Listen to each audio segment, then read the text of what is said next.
we know who you are. So we can also give you the floor when you raise your hand. And also we see from what country you come from. So we can also somehow evaluate the need for translation. We will have Dr. Sheikh to provide the interpretation into French. Yes. And our colleague Julia Musquier to provide interpretation into Portuguese. So now I would like to give them the floor for translating these introductory instructions that I provided. Unfortunately, today we will not have the interpretation channel. We will try to make it available tomorrow. So we will provide the translation at the end of like a summary of the item at the end of each item. So Sheikh, maybe you can go first for the translation in French. Thanks. Ok, Lucretia. Merci beaucoup à tout le monde. Lucretia disait qu'elle était très contente de pouvoir vous accueillir aujourd'hui dans le cadre de ce meeting exceptionnel de notre réseau Afrilab. Donc, elle disait que tout le monde puisse essayer de mentionner son nom complet avec son pays d'origine. Et qu'ensuite, nous allons commencer dans quelques instants notre réunion en ligne. Merci. Many thanks, Sheikh. Julia, over to you for the Portuguese. Bom dia a todos e todas. Muito feliz de vocês estarem aqui conosco nessa quarta reunião da Afrilab. Nós pedimos, por favor, que vocês mudem o nome de vocês, coloquem o nome de vocês e o país de onde vocês vêm. Se vocês não conseguirem encontrar na reticências em cima do seu nome. E é isso. Se vocês precisarem de tradução em português, por favor, me digam que eu faço a tradução no final de cada item. Mas, por favor, me avisem se não há necessidade. Obrigada. Many thanks, Julia, and many thanks, Sheikh. So now we will start. The meeting will be recorded as usual, so that we can keep track of it. Filippo, can you please start the recording? Just started. Okay, perfect. So again, welcome everybody. Good morning. Let me first of all bring you through the agenda of these 2 days of meeting. Today, it's a kind of special day because we invited the national focal points to the Global Soil Laboratory Network to be with us because we have indeed an item aiming to bridge the gap between soil laboratories and the government that is represented by the national focal points. So today we will have a brief introduction to what GLOSOLAN is. This is for new GLOSOLAN members and for national focal points. So we really want to stress the importance of having this network. And thereafter we will have an open discussion on how we can bridge this gap.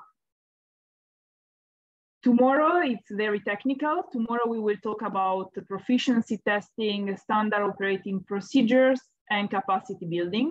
And we will also hear about the use of data in the field. So we will talk about interpretation of laboratory results and provision of recommendations to farmers. Sheikh, over to you. Aujourd'hui, c'est un jour spécial parce que nous avons invité les points focaux des pays qui appartiennent au réseau GLOSOLAN et leurs laboratoires respectifs. Et donc, l'objectif derrière est de pouvoir faire une connexion entre les laboratoires nationaux appartenant au réseau GLOSOLAN et leurs gouvernements respectifs. Donc, concernant le programme, nous allons commencer par une brève introduction pour pouvoir expliquer qu'est-ce qu'est GLOSOLAN, quelles sont les activités qui ont été réalisées à l'échelle globale et régionale. Et ensuite, nous allons voir dans chaque région quelles sont leurs capacités, qu'est-ce qu'ils sont capables de pouvoir effectuer en termes d'équipement, ressources humaines, etc. Et le deuxième point, c'est de pouvoir, deuxième item, comme on dit, le deuxième thème, sera de pouvoir faire le lien entre les laboratoires des sols nationaux et leur gouvernement pour pouvoir ouvrir une discussion de telle manière à renforcer leur collaboration et leur communication. Et ensuite, nous allons passer au deuxième jour. Donc le deuxième jour permettra de pouvoir discuter des tests intercomparaison entre les différents labos. Et c'est là où interviendra M. Christian Hartmann de l'Institut de recherche pour le développement de France. Et nous allons aussi avoir comme modérateur M. Michael Watts. Voilà. Et en termes de capacité building, ce sera tout ce qui est renforcement des capacités. Ce sera en fin de journée. Merci. Many thanks, Sheikh. Julia. No primeiro dia, nós vamos tratar dos novos pontos focais nacionais e dos laboratórios. Começando pela abertura, a aprovação da agenda e a foto do grupo. Daremos a palavra à cadeira da Afrilab e ao presidente da parceria africana do solo. Logo depois, faremos algumas atualizações rápidas sobre a globais e regionais, lembrando que o GLOSOLAN as principais realizações a nível global e regional e também as necessidades de capacidades regionais. Também falaremos dos NASOLANs e os estabelecimentos de atividades das histórias da região. E depois disso, iremos para o item 2, laboratórios de solo e governos nacionais, e como lidar com essas lacunas entre esses dois pontos.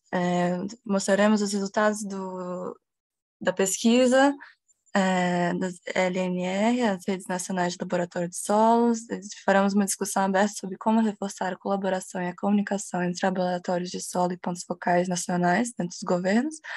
Falaremos também sobre mobilização de recursos, melhoria dos sistemas nacionais de legislação do solo, apresentação dos projetos implementados e implementação dentro da região africana e a discussão sobre propostas de projetos específicos para cada país. No item 3, falaremos sobre alguns anúncios do novo site do GLOSOLAN, as celebrações do 5º aniversário do GLOSOLAN e a próxima reunião do GLOSOLAN. E no dia 2, falaremos apenas sobre questões de laboratórios, vocês verão mais amanhã. Mas falaremos sobre os testes de proficiência, principalmente SOPs, os procedimentos operacionais padrão e os desenvolvimentos de capacidades, os resultados e algumas observações finais. Many thanks, Julia. Now, I would like to give the floor for the opening remarks to the chair of the African Soil Laboratory Network, Ms. Lesego Moketsi-Selepe. Lesego, the floor is yours. Donc, la parole sera donnée à Madame Lesego, qui est la chair du réseau Afrilab. A cadeira será dada à presidente da Afrilab agora nesse momento, Madame Lesego. Wow, you can see I know all of them. Thank you very much, Lucretia.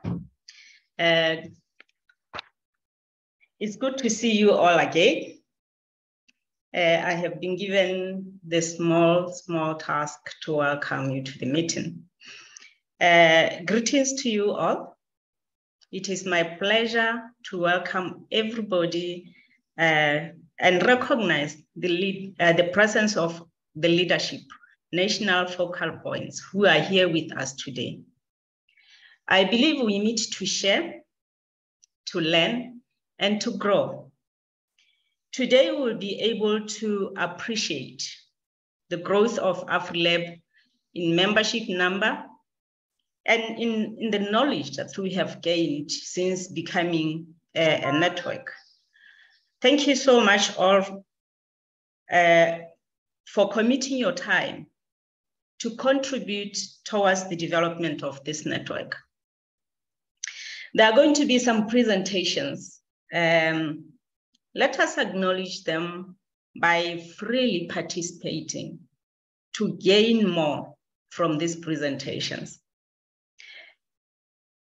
Once again, I would like to appreciate and express my gratitude for your presence today in Afrilab's 4th annual general meeting. May I May we have a fruitful day. Please, a warm welcome to you. Thank you so much. Back to you, Lucretia.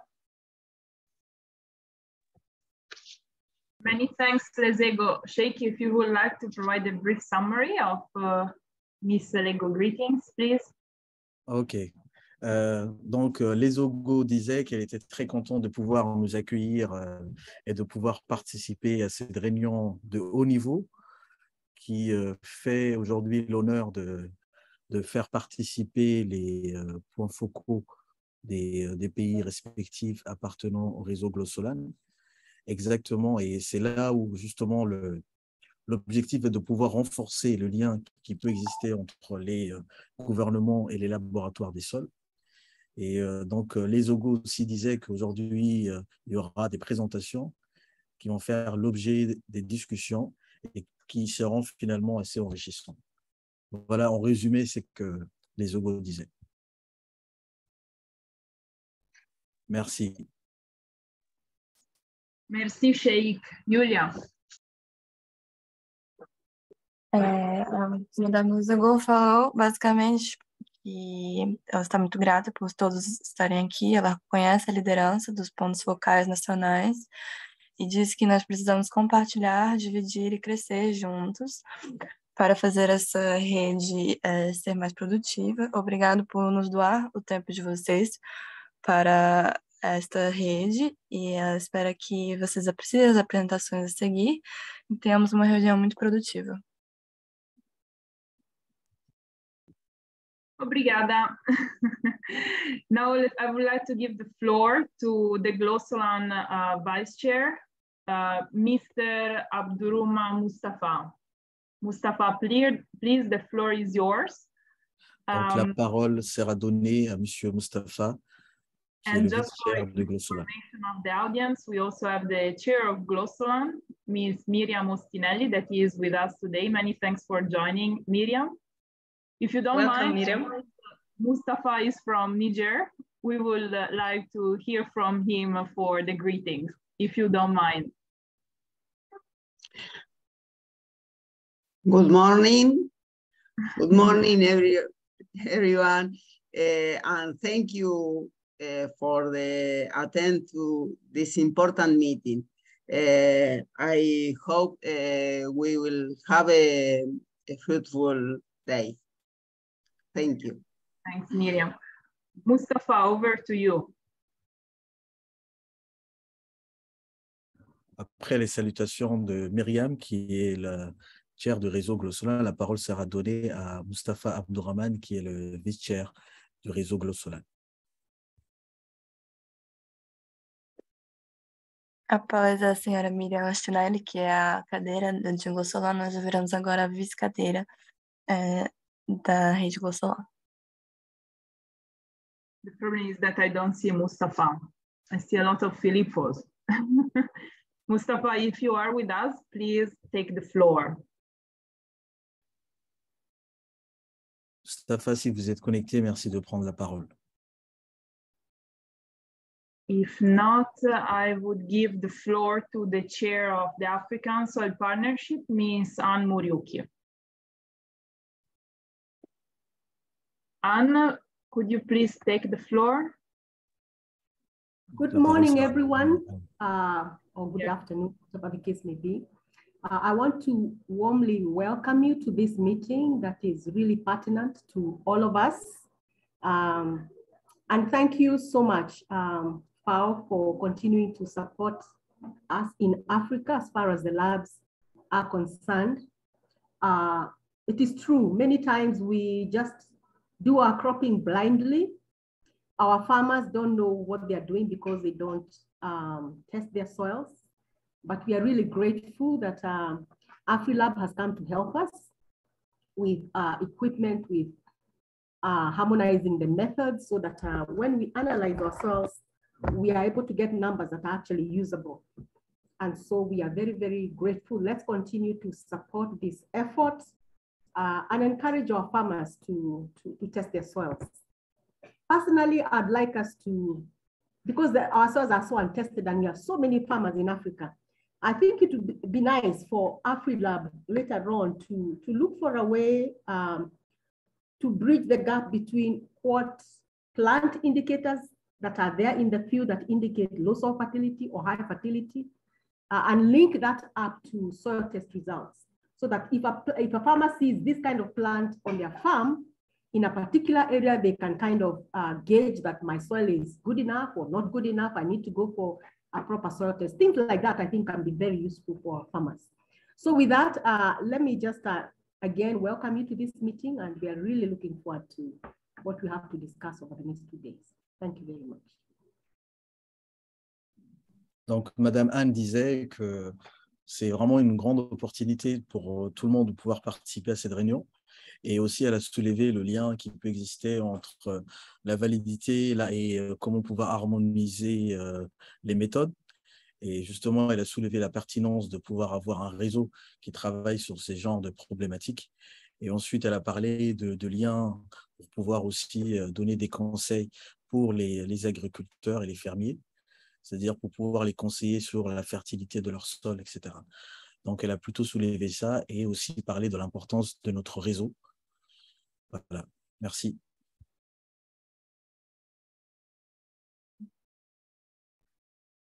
A senhora Anne falou, acima de tudo, obrigada ao AfriSols e ao GLOSOLAN por nos apoiar dentro do continente africano. Ela disse que os agricultores africanos não têm a chance de conseguir analisar seus solos todas as vezes, mas que elas são muito gratos pela Afrilab e pelo encorajamento de fazer esses fazendeiros, esses agricultores conseguirem analisar os seus solos, e que a fertilidade do solo é uma coisa extremamente importante nesse quesito, que nós temos que unir esses dois pontos. E uma ideia boa seria colocar claros indicamentos sobre fertilidade do solo para que os agricultores que não têm condições possam distinguir a saúde do seu solo sem análises tão profundas. Many thanks, the transition colleagues. Now we will get into the core of the meeting. We will officially start. Many thanks also for Ms. Lezego and Ms. Muriuki for the opening remarks. Just for your information, these meetings will consist of very few to-the-point presentations, and we will dedicate much time to discussion. So please also feel free to take the floor in French or Portuguese.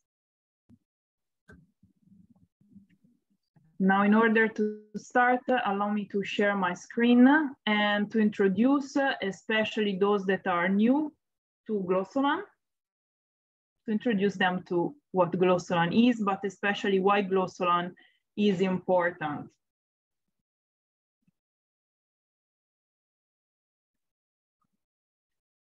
Okay, I hope you can see my screen.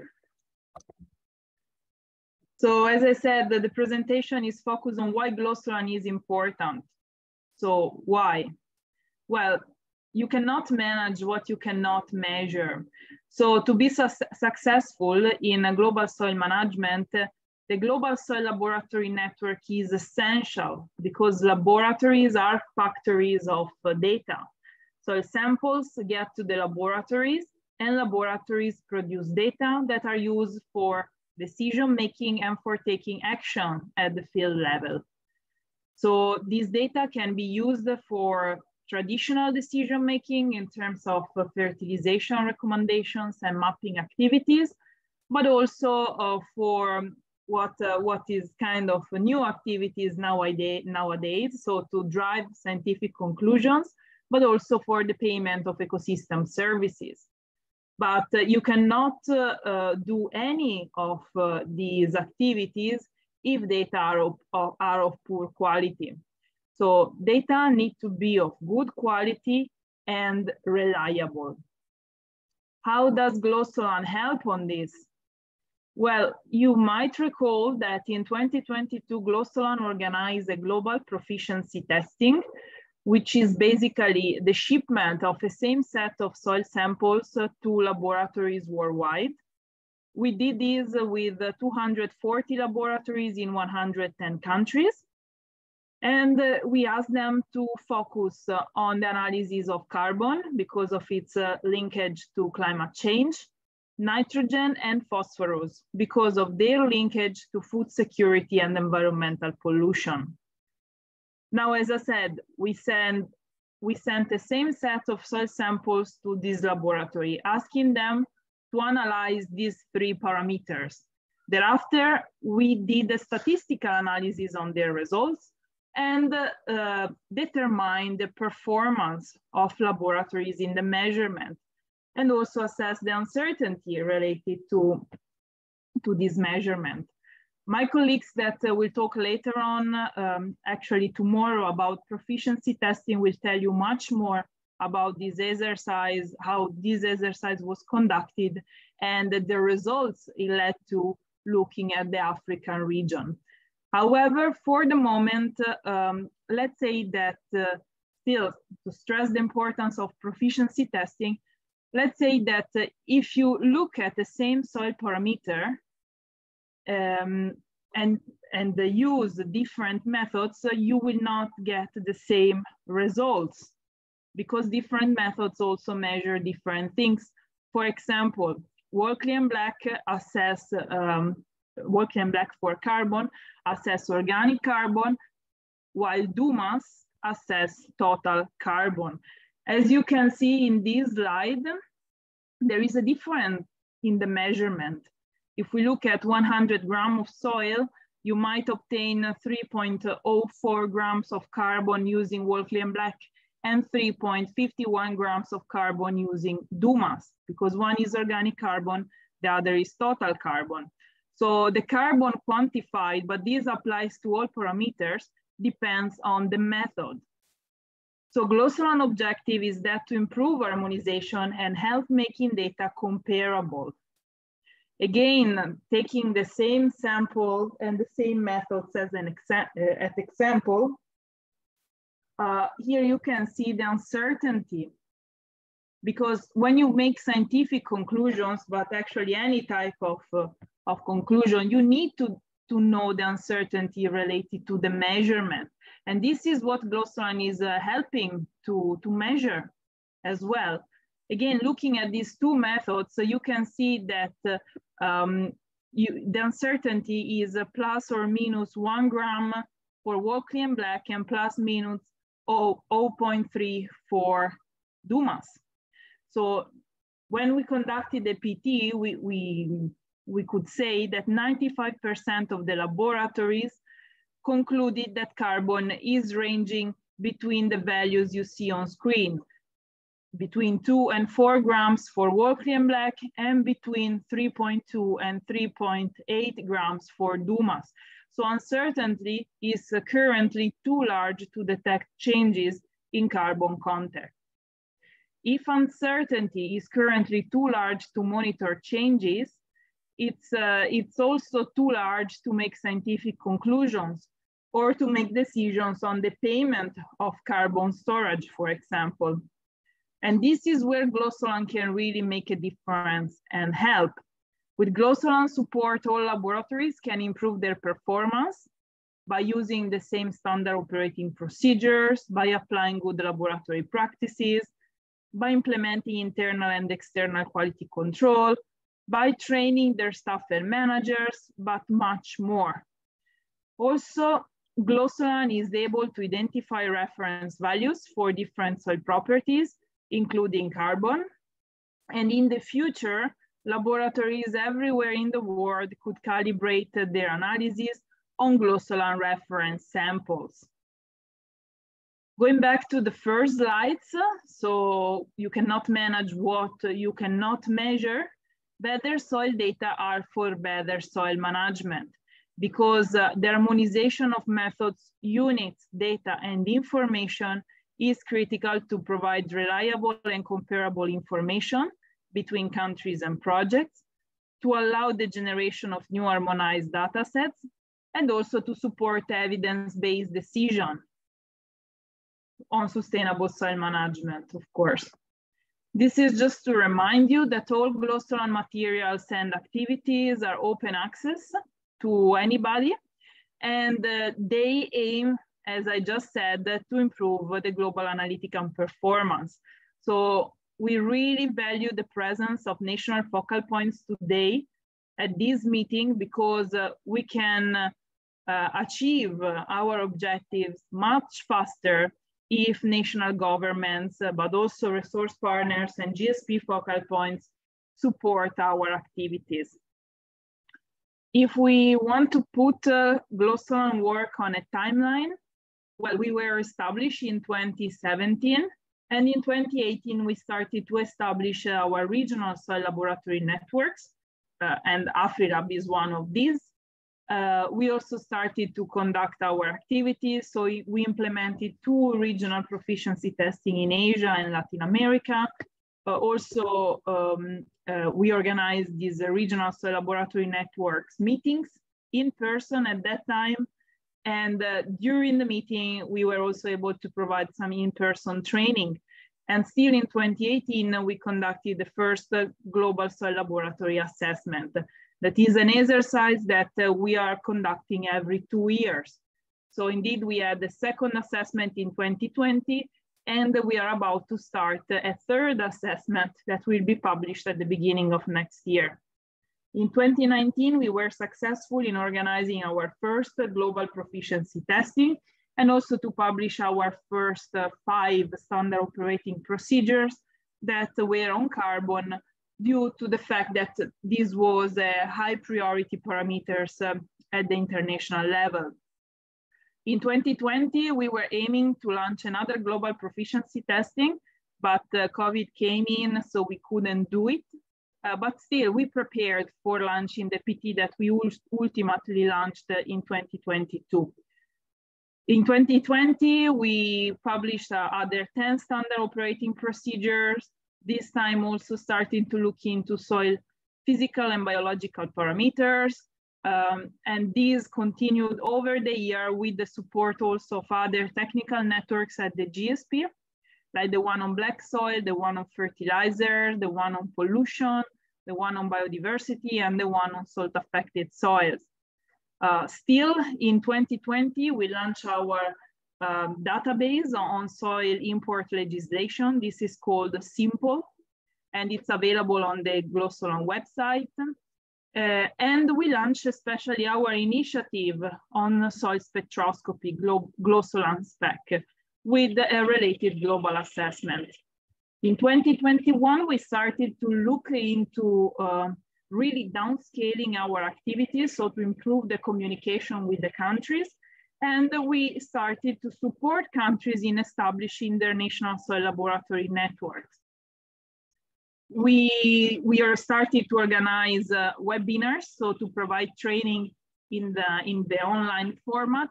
And also we procured equipment to 16 laboratories in 16 countries that demonstrated to be ready to, let's say, acquire new equipment following their performance in the global proficiency testing organized in 2019, because we believe as GLOSOLAN that we need to invest on training first, so to improve the quality assurance and quality control procedures of laboratories before investing in new equipment, because equipment would make very little difference in the laboratories and in the performance of laboratories if the staff is not well trained on good laboratory practices at first.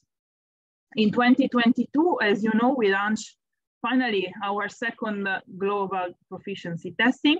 We continued publishing standard operating procedures, and also we continued organizing online trainings in the form of webinars.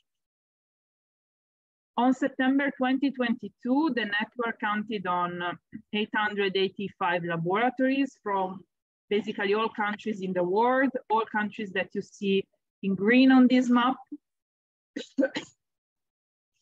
And starting to zoom in a bit into the African region, well, you know that GLOSOLAN at the global level operates as GLOSOLAN, but at the regional level operates as Afrilab in the case of Africa. And then we have the National Soil Laboratory Network supporting the implementation of activities at the national level.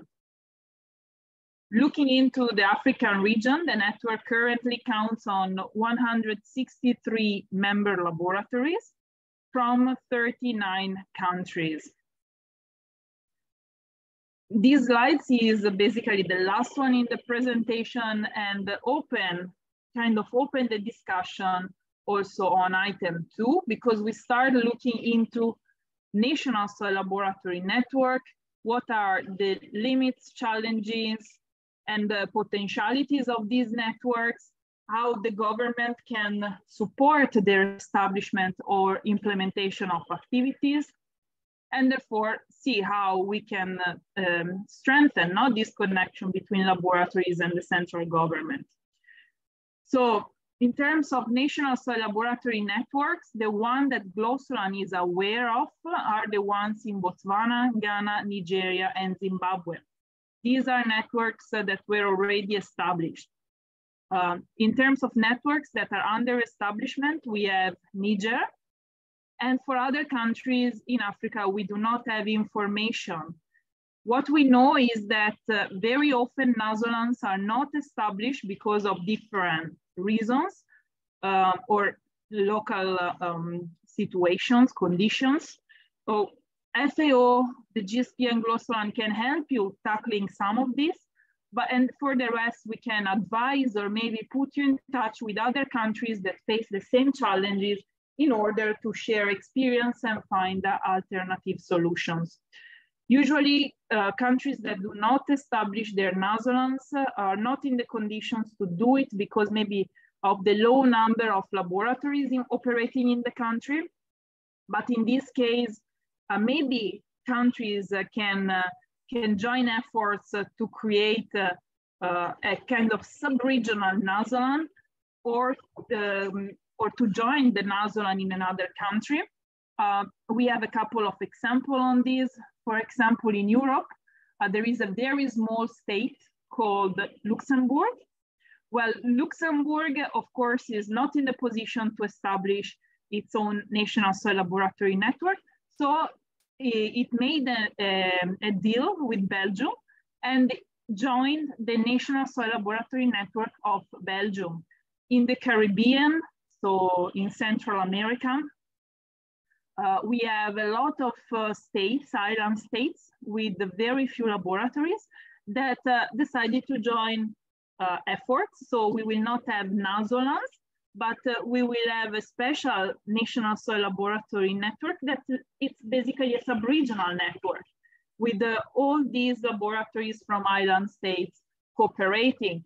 So these are examples of how we can support you as GLOSOLAN in tackling the lack of a sufficient number of laboratories in your country to establish a NAZOLAN. Maybe the network is also not established because of communication issues, because of lack of knowledge on the importance of having this network, or because financial resources to keep this network active are not available.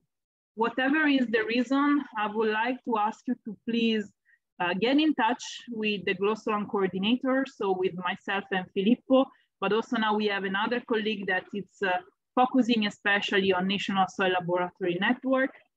Tell us, please, what is the status of establishment of your network, if it's established, under establishment, or not established. What are the challenges you are facing? And then we will support you to the maximum of our possibilities. We will really help you to establish and make your National Soil Laboratory Network active. Very important is also to involve other soil laboratories in your country in GLOSOLAN activities, and therefore in the activities of your National Soil Laboratory Network. So please invite all laboratories operating in your country, coming from the government, the university, the research, or even private laboratories, to register in GLOSOLAN so that we can join efforts and achieve much more and do much better than we are already doing. So this was my last slide. I thank you very much. Of course, I open the floor for questions, either by raising your hand or by writing in the chat. You can already start asking or writing your questions. And meanwhile, I pass the floor to Sheikh for the translation into French. Thank you very much. Merci beaucoup, Lucretia. Donc, Lucretia, elle avait commencé par dire que nous ne pouvons pas gérer ce que nous ne pouvons pas mesurer. Donc, elle avait dit, pour réussir une gestion durable des sols, il y a eu la mise en place d'un réseau mondial de laboratoires des sols, car les laboratoires sont des usines de données. Donc, elle avait aussi dit que les échantillons arrivent dans les laboratoires et les laboratoires produisent des données qui sont utilisées pour la prise de décision et l'action sur le terrain. Et donc, ces données peuvent être utilisées. Ces données qui sont utilisées doivent être fiables, reproductibles et aussi éviter toute incertitude qui peuvent être liées ou à des données de mauvaise qualité. Et donc en plus, elle avait soulevé la question qui était de dire que dans le monde entier, nous avons actuellement 240 laboratoires dans 110 pays qui ont rejoint GLOSOLAN. Et ensuite, ça va être assez compliqué de tout traduire. Et donc, elle avait parlé de la notion de mesurer 3 paramètres pour le carbone.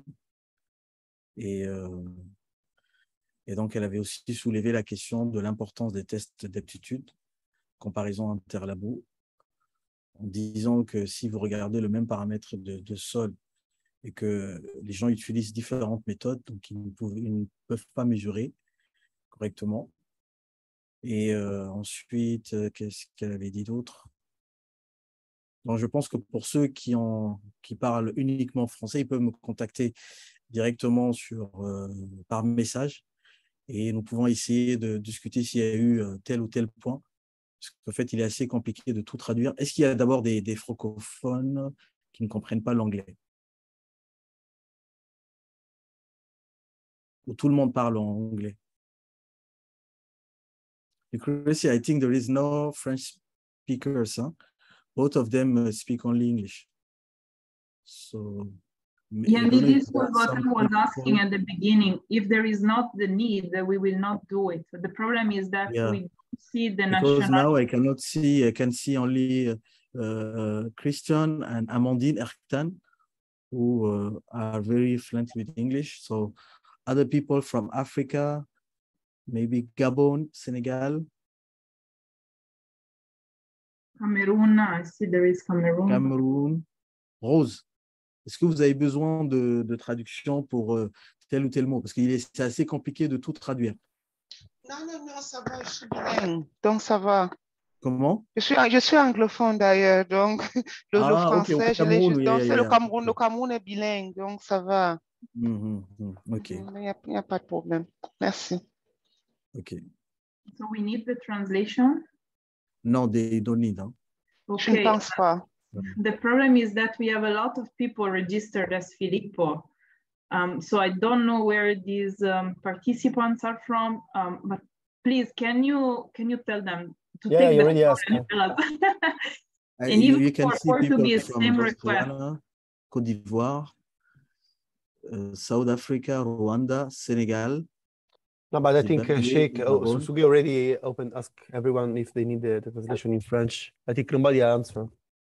So we remove the French interpretation.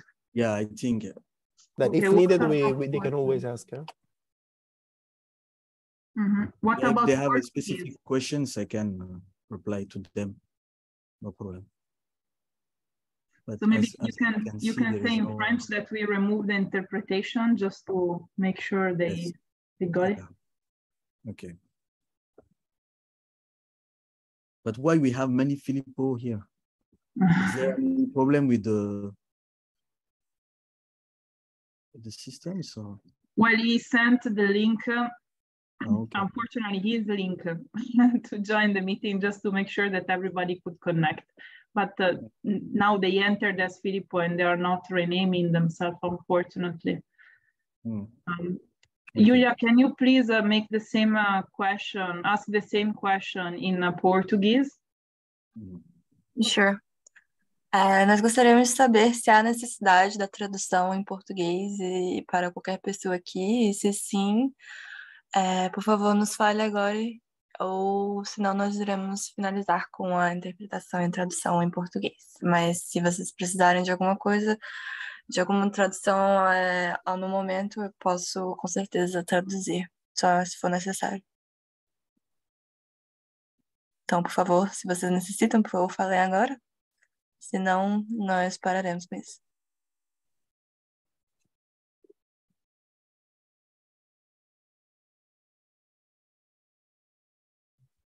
I don't think so. Okay, so we do the meeting only in English. Yeah, it's all right. better. Yeah. Thanks, Sheikh, and thanks, Julia, for your support anyway. Thank you. So in case of need, eventually we will ask again for your support, but for now, I think it's okay. Okay. Okay, so we continue only in English. I see some comments in the chat. So now I would like to maybe to answer some of this, but also to invite people to take the floor. I have a question on Ethiopia. Is there a national soil laboratory network in Ethiopia that we are not aware of? No, there is no national network in Ethiopia. Okay, perfect. Then I see a comment from Jad Taouri. The problem that arises in my country is to have support with regard to analytical materials, especially research programs and innovative projects. And well, he's just stating that he's currently conducting research with the reef chain. Again, we have another comment saying that from Botswana, African countries and government need to advocate for the accreditation of the soil laboratory as per the ISO standards so that we are on the same page with other networks. Also, training of personnel should be taken into consideration. I see that Christian Harman replied to this, saying that ISO is expensive and takes several years to fulfill all the requirements. It is more important to participate to PT and prove the quality of your results rather than the quality of your organization.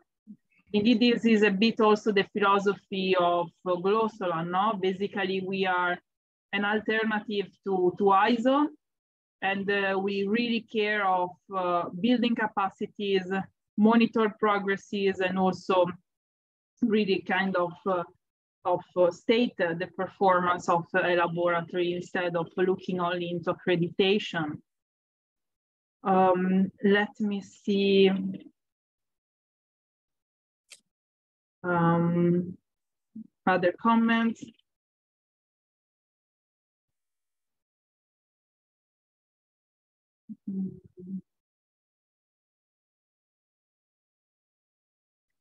I see it from Jad again, that he's saying we can invite soil analysis laboratories in Morocco who have the classification or the qualification to join the program with the ultimate goal of carrying out the objectives of GLOSOLAN. So Jad, I see that you are from Morocco. The NINALAB meeting actually took place last week, but my perception is that you are interested in enhancing collaboration with African countries and you are open to host visiting scientists in your laboratory. Did I get it right? Okay, perfect. Yes. So we have an offer. If anyone is interested in visiting a laboratory in Morocco, the one of Jad is open. Is open to this activity. And just for your information, we already— And is which laboratory in Morocco? Is which city? Maybe we will collect information on this because indeed one thing I was about to inform you is that this is the fourth regional meetings we are organizing this year. We already had the one of SILNET, Europe and Eurasia, and the one also of the Near East and North Africa.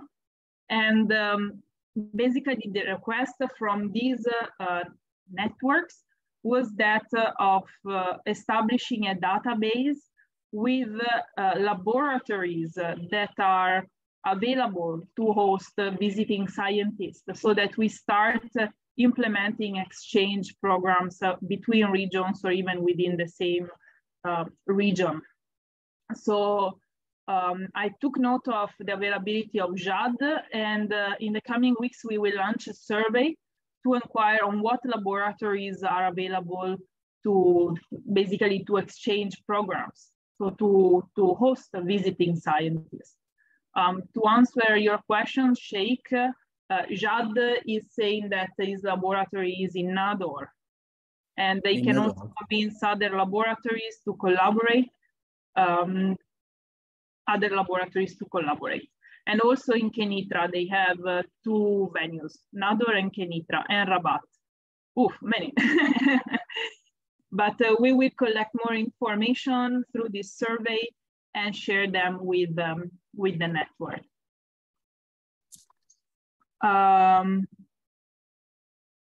Then I see a question, I don't know from whom, saying that some countries are far than us. Yeah, but it's not our Filippo, it's someone else. How do we blend the network?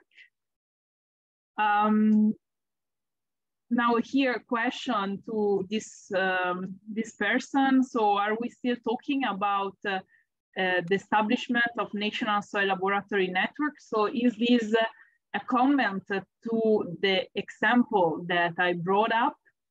So the one that maybe countries with few laboratories can join efforts to establish a kind of sub-regional network, or do you mean something else?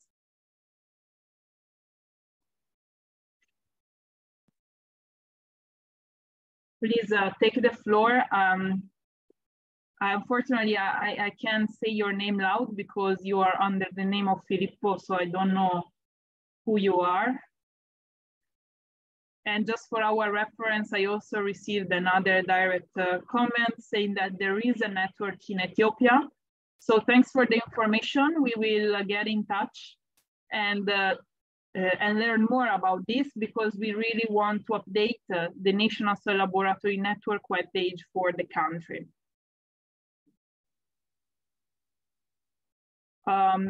Since I see that the discussion is going well, I would like to give the floor to countries that already have a National Soil Laboratory Network to present about their experience. Christian, you had your hands up. Sorry, I didn't see it before. You want to talk? Yeah, about Ethiopia, because I can remember that last year there was a presentation from someone from Ethiopia, and they, if I remember correctly, it seems they had 60 labs, and they organized an interlab comparison between 12 laboratories. So was surprised not to hear about it when Ethiopia was mentioned about at the beginning of the discussion, but now somebody mentioned about this. So we know that there are some political issues in Ethiopia, but I think it's very important to get in touch with them, because we need people having skills for organizing interlab comparisons. And so I don't know if the people in that Ethiopian people are joining this meeting, or if some people can keep in touch with them. I see someone raising the hand, so perhaps it would be good. It's okay. So I will let the floor to someone, but it's important to keep in touch with them. Yeah, definitely. Indeed, like, we are sorry if we miss some countries, because we are updating the whole website and especially the National Soil Laboratory Network web pages. So we presented information that were confirmed, and now we are addressing, like, we are contacting all countries to cross-check on what they are doing. But this is also why we care of presenting this information, to make sure not to have missed anything. Like in this case, we missed Ethiopia. We will definitely get in touch. And Joseph, please, Nigeria.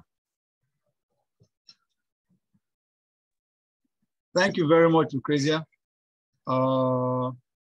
of course, in collaboration with my colleague, William Egbe, who is working in the National Soil Testing Lab and acting as the coordinating person for Nigeria. I'd like to give some information about the network in Nigeria. It has been very active. As at now, we have about 41 participants spread across various laboratories throughout the country. We have a WhatsApp group by which we exchange information. But most of our activities have been centered more through the Nigerian Institute for Soil Science. And it's for this year in particular, some very interesting activities have taken place. I know that on May 31st this year, we had a special workshop on soil fertility evaluation. And that workshop was attended by over 200 participants, 200 soil scientists, where we are trying to harmonize how soil data are interpreted nationwide. The meeting was held virtually on YouTube and also via Zoom. But apart from that, there's daily, weekly interaction amongst the members of the national GLOSOLAN. We call the Nigerian network GLOSOLAN, NIGSOLAN. So far, the laboratories are spread across almost about 20 cities in Nigeria, but there are some cities that have a large concentration of laboratories. For instance, in Ibadan, we have no less than almost 10 laboratories that are participating in GLOSOLAN. That has made it very active. Within that small locality, they're able to interact with one another. And another very interesting development as far as soil analysis and data acquisition in Nigeria is concerned is the fact that we have 4 national soil testing labs. These ones are coordinated by the federal government. They are located at Abuja, Kaduna, Ibadan, and Umudike. Recently, they acquired spectral machines because the nation is preparing for a detailed soil survey. And they want to do that by spectral analysis. That process is on right now so that they can have a detailed soil survey map of Nigeria, still working in line with the GLOSOLAN objective of trying to make sure that we don't just begin to apply fertilizers blindly. Just like Lucrezia said at the beginning, if you don't have the information, you can't plan. So the first priority now is trying to get or harmonize the soil survey data. And it's a big project covering the whole of the country. And they are mobilizing people and resources. The spectral machines have already been bought and installed. Some trainings are going on that are trying to mobilize it. Because of the high tension of politics and now that is going on now, much of the activity is a bit slowed down, but certainly it's in motion. So those are some of the activities that have been going on in GLOSOLAN. One of our major challenge is the fact that Nigeria is a very big nation compared to most African nations. It's several times the size of many African nations. And we have a large variability of soils, and sometimes we have differences in methodologies from different parts of the country. So trying to harmonize all that is one of our big challenges. We are yet to start a national sample exchange program, but we are hoping that as we are getting into the new year, between now and the end of the year, some of the machinery will be put in place. And by next year, we hope to be able to have our first internal sample exchange program, following most of the guidelines from GLOSOLAN. Our first challenge being trying to generate samples that are representative enough of the whole nation. So those are some of the things that are in the offing. I will give the floor now to William Egbe, who will flesh up some of the things that concern GLOSOLAN in Nigeria. William.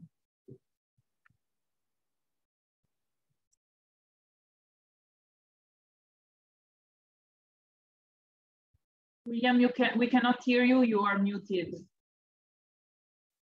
Okay, can you hear me now? Yes. Oh, to the glory of God, we thank God for GLOSOLAN in Nigeria. As Dr. Boni rightly said, over the years now, we have been working and our network has grown to about 41 labs, all located centrally in Nigeria, scattered here and there. We are embarking on more enrollment into the network. What actually delayed our work was that the coronavirus, what is it? Yes, that coronavirus disease that came impeded a lot of our activities. The government's challenge here and the offices were not open, and even the closure of universities for some time now. Since the universities have opened now, we will kickstart our activities, and we hope that before the end of the year, we should have enough report to add to what Dr. Boni has rightly said. I am grateful for joining you for this meeting. Thank you. Thank you, William. I think that's the end of our presentation from Nigeria. If there are any nations that would like to learn some of the challenges that we are going through and how we are able to manage to galvanize ourselves together, we are happy to share such information. We have quite a number of very enthusiastic participants in our network. Over to you, Lucrecia. Many thanks, Joseph, and many thanks, William, for sharing the experience of Nigeria. Maybe now we can also hear from Botswana. So Lezego, I believe this presentation is with you, or this intervention, if you would like to share your experience in establishing GLOSOLAN. Thank you, Lucrecia. Thank you, everybody. Botswana, we established our GLOSOLAN in March 2022. We identified the labs through the GLOSOLAN website, and also through the meetings that we had. I remember in one of the meetings, I saw one professor from one of the universities. Then I just dropped him a line to say, please give me your mobile number so that I can contact you. And they did, and we managed to get that university to join the network. We also identified the labs through the directories, just going into the Botswana telephone directory. We picked some labs. Then we sent out some invitations attaching the GLOSOLAN flyer, and we managed to get more labs to join GLOSOLAN. And after joining the GLOSOLAN, obviously they became the GLOSOLAN members because they had received the invitation from us. So far, we stand at an establishment of 7 laboratories. Botswana, we still have the labs that are upcoming, but we don't have many labs that are fully established. So far, we have 7 labs. And we have been having consultative meetings, which we arranged to have fortnightly to try and build up the team. And we are still at a very early stage because we are still trying to recruit more membership. And we are trying to do the SWOT analysis to see our needs, our strengths, our weaknesses, and the opportunities that we can have so that we complete our existence, the information about our existence. And so far it's going very well. I think the strategy can work for everybody if we could just look at the labs in your country that you have under GLOSOLAN and contact them on the side. Then it becomes easier to build a team. And so far, we have been working very well with our focal point. We made sure that we include the focal point in our WhatsApp group, so that they get updated about what we are doing as a national network. And I think Botswana network is coming up very well, and I wish the other networks can follow suit and just look for the labs in your country and who have registered, or try other means of finding the labs you can advertise. Right now, we have talked to our information people in Ministry of Agriculture so that we can use their programs for agriculture to advertise GLOSOLAN, to try and recruit more membership. I'm hoping by this time next year, we'll be having more labs and more advancement, better ways of sharing information. And we'll be copying from what Joseph and William have just said. We will then try to start our own proficiency testing, encourage each other to go through accreditation where possible. Yes, it's expensive to do the accreditation, but we are going to encourage each other to go through the proficiency testing because it's cheaper. And hopefully this time next year, we'll be telling a better story than now. But I am happy at the rate that we are going as a small country, but with the number that we have already accomplished to join the network. Thank you so much, Lucretia. Many thanks, dear, for sharing the experience of Botswana. I see already hands up. So Tembinkosi, please, Zimbabwe. Yes, Zimbabwe is going to say something. Yeah, good morning, everyone. This is Tembinkosi from Zimbabwe. We have our national network. It's a vibrant network. We have got about 11 labs. All along we were 10. Today we're joined by another new lab, a donor-funded laboratory to assist small-scale farmers. Our group is very active. We have our WhatsApp group where we communicate, we share information. But unfortunately, our activities were affected by COVID-19. And since then, we are sort of struggling to come out to carry on with our activities. The laboratories are there, they're very active. University laboratories, government laboratories, and also we've got private laboratories. For instance, we've got another laboratory in the Lower Veld where we have a Dr. Mtatu is with us in the meeting. So there's so much enthusiasm from our labs, but we need to come out and harmonize our activities. Our activities are not harmonized. We wish to actually carry out professors testing.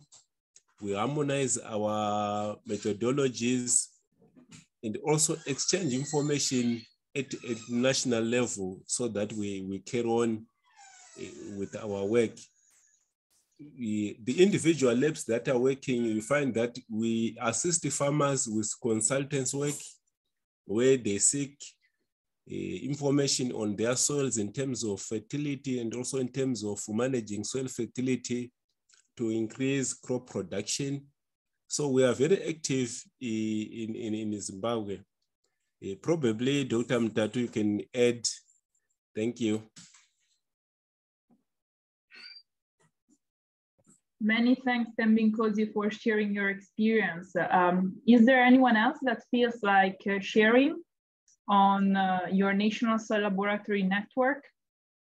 Not only the ones that are established, but also the ones that are under establishment or not established. Any challenge that you would like to share with the community to get maybe also an advice? Rose, please. Hi, everybody. Yeah, I speak on behalf of Clarice. Clarice is our national, she's our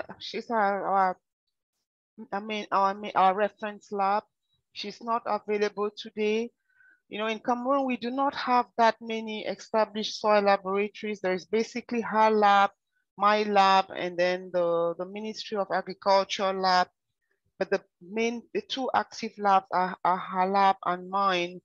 And then we have tried to connect we had a meeting already with the Ministry of Agriculture lab. Like I said, they are very small. And then there's just one other fourth lab, which is really far away from our own lab. We connected with those already, but most of the activities between myself and the IRAD LASPE, the National Laboratory, because that's the active lab. You know, we actually do our own XPT together. We exchange samples and analyze them. We do collaborate a lot with, within GLOSOLAN and the rest, but with the other labs, it's a bit challenging because some are really far away from here. The infrastructure is not that, they do not have the infrastructure and they are not active. So it becomes a little bit difficult for us to really establish something bigger than that. I mean, I would have loved for her to connect and say something, but unfortunately, she told me she was traveling. She was going out on a mission. And so I don't think she's able to connect. I've tried calling her on the phone and she's not in a network area. So that's the situation for Cameroon as we speak. Many thanks, Rose. Washington. Thanks, Lucrezia. I just wanted to add or emphasize a few things which the Pinko said, it actually highlighted. I think the issue of accreditation, I think I saw somebody writing about accreditation on the chat. I think as laboratories in Zimbabwe, we need assistance in that regard. And of course, the proficiency testing schemes, normally there's the requirement for coordination and also some costs which are involved in that process. Then the other issue which could be of a challenge to us is instruments in terms of getting modern instruments. I think Tempinko highlighted the fact that we are helping small-scale farmers. The agricultural system in Zimbabwe expanded very rapidly during the past 10 years. So it's now involving a lot of smallholder farmers who don't have experience in soil nutrition management. So it will be very prudent that the laboratories are capacitated to actually handle such issues through training and support, maybe in the areas of instruments and facilities. Thank you very much. Many thanks, Washington. Anyone else feels like rebutting to these comments or share its own experience? If not, I took notes, as well as my colleagues, as far as I could see from the videos. So notes taken, and maybe we can continue the discussion by moving to item 2. So I tell the most. Excuse me, Lucrezia, just before moving to the next item, maybe let's talk about the problem that we are facing in Senegal with the national focal point. Maybe Filippo, maybe you can say some word before I start. Yes, sure. Because, for instance, we got some issues. I would like to bring attention to this case. There are some countries in which the focal point is not really active in supporting the laboratories in establishing the national soil laboratory network. There are some countries where the national reference laboratories is not very active. And from this point of view, both the regional network, so Afrilab, people at the governance of Afrilab, people from the governance of GLOSOLAN, the GLOSOLAN coordinators may help you in that. So Sugi was raising the point of Senegal, and indeed, we are really doing our best. We try to contact the laboratories that was appointed as a national reference laboratory.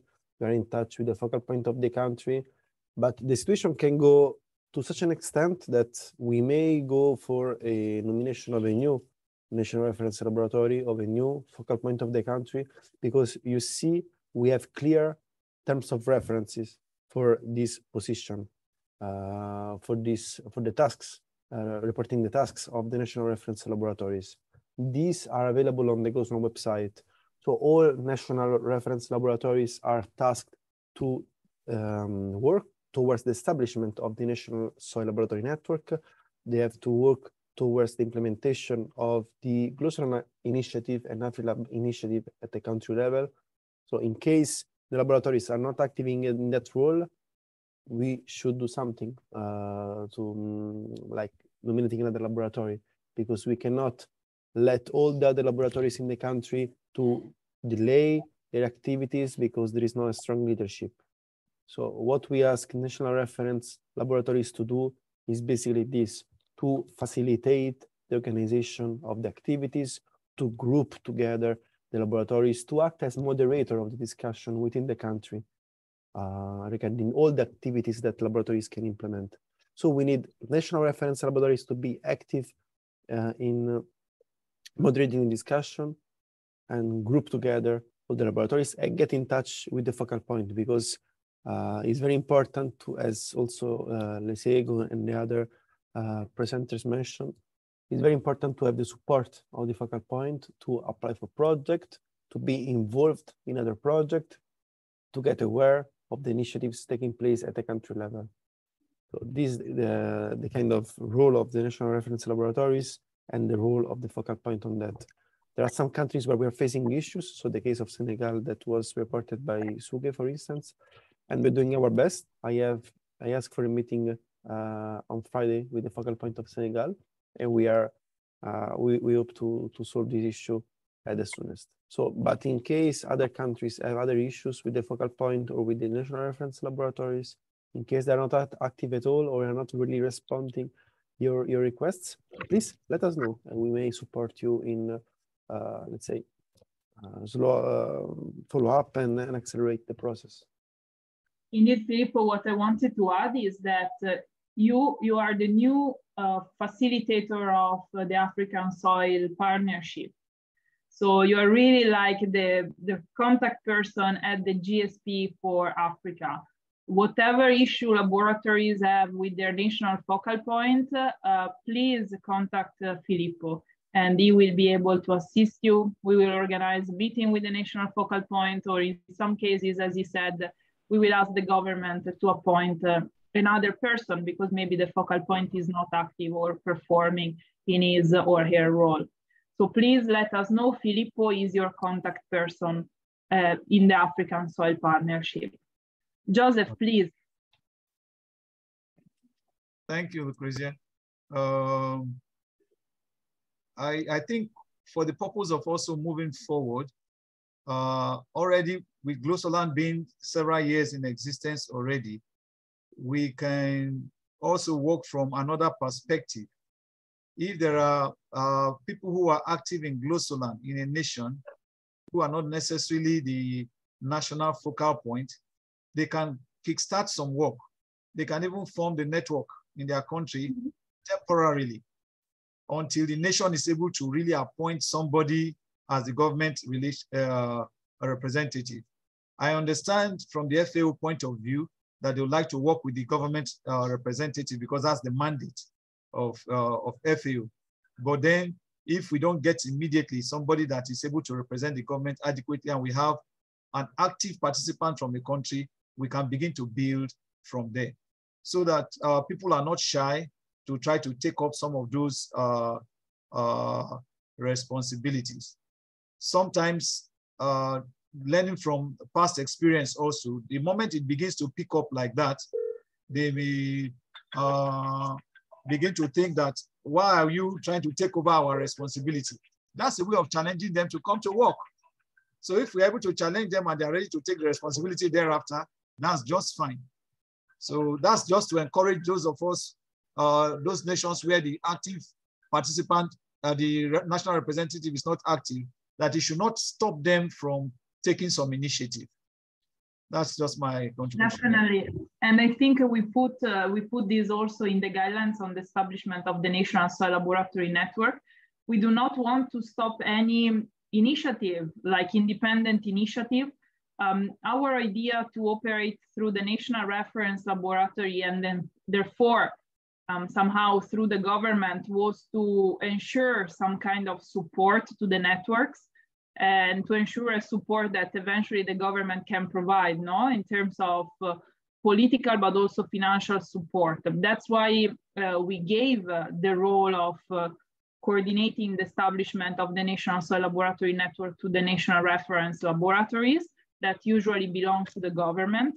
But of course, if you see that nothing is moving in your country and you have the willingness to take action, please do it. You can contact us. We can either try to solve issues with your national reference laboratories, or we can just see basically how to support you. So please contact us, inform us on what's happening in your country, and we will support you or find a solution that better suits the situation as needed. Lezego. Thank you, Lucretia. I would like to say that it would also be appropriate if we can, as laboratories in a specific country, if we have a reference lab that is lagging behind, we have these focal points. We need to talk to them. We need to update them on how we are progressing, so that as we call for assistance from GLOSOLAN, they already are aware of what is happening in their country because they are the ones who selected the reference labs. Thank you, Lucretia. Yeah, indeed, this is something that we will start touching in the first presentation in item 2. I don't want to anticipate anything, but yes, indeed, you are opening a good point. Anan? Good morning, everyone. So just to add some comments about Senegal, because Joseph, I agree with you. So the example in Senegal is the network. It's already existing before GLOSOLAN. So to have the support from GLOSOLAN is so important, because when we organize training, when we collaborate, we can tell that's inside GLOSOLAN. So if the focal points don't help us to organize that or to make a decision, we can do it. So I understand what you mean. We don't have to wait the focal point to work together. But if we have the support from the focal point, it can be better. Just that. Thanks. Yes, indeed, if I can. As Lucretia mentioned, as a new coordinator of the African Soil Partnership, I'm going to have a bilateral meeting with all focal points of the region, one by one.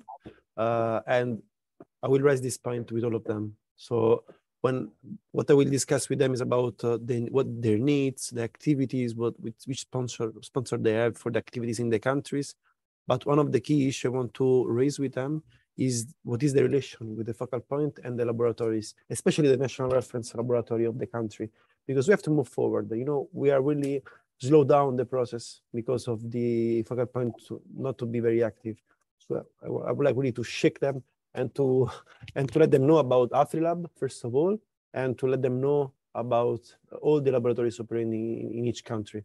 So I will ask them if they are aware, if they know you. Otherwise, we will organize then another meeting all together. So all the focal point and the national reference lab and also the other labs, because they have to know each other. They eventually operate in the same city, you know, in the same villa, in the same location, but they're not aware of the existence of the counterpart. So it's very important to clarify that both sides exist and to fill this gap and to build a bridge among the two actors.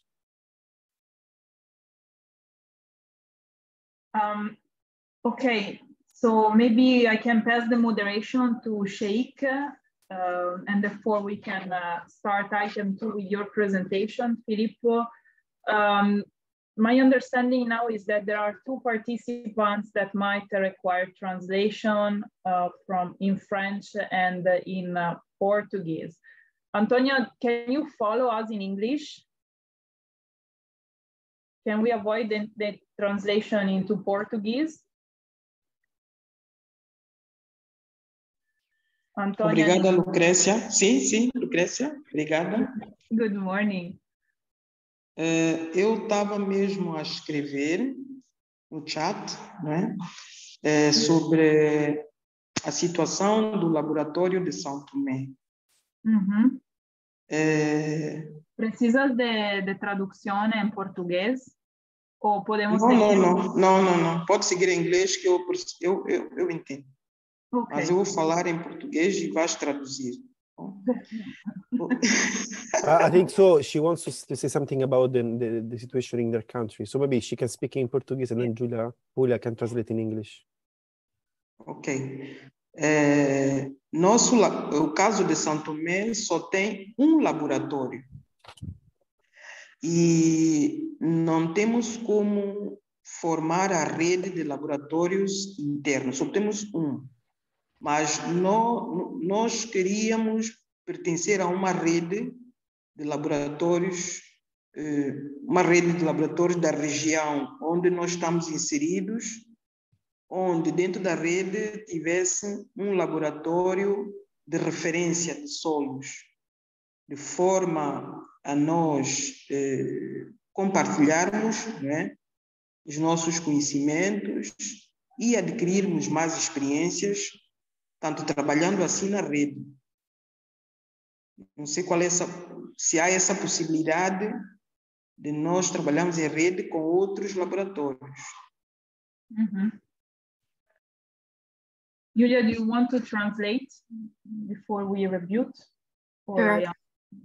Antonia basically said that São Tomé only has one laboratory, therefore there's no way of forming a network.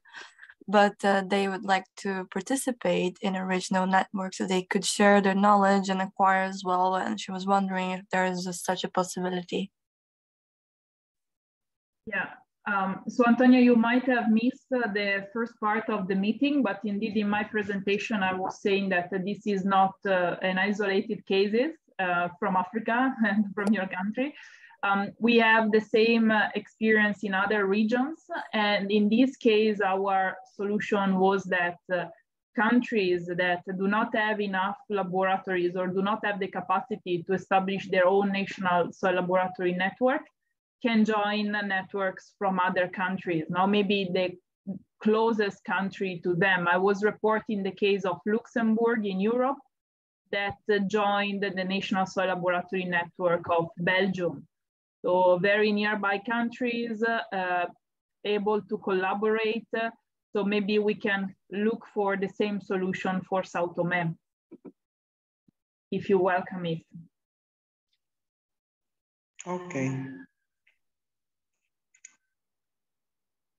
Okay, many thanks.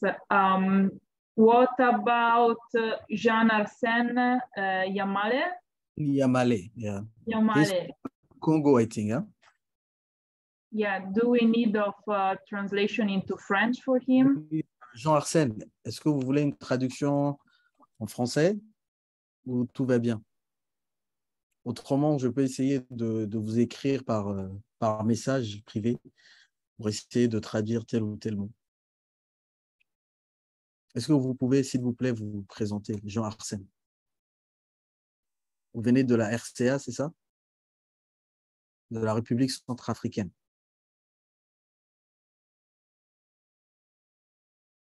Jean-Arsène,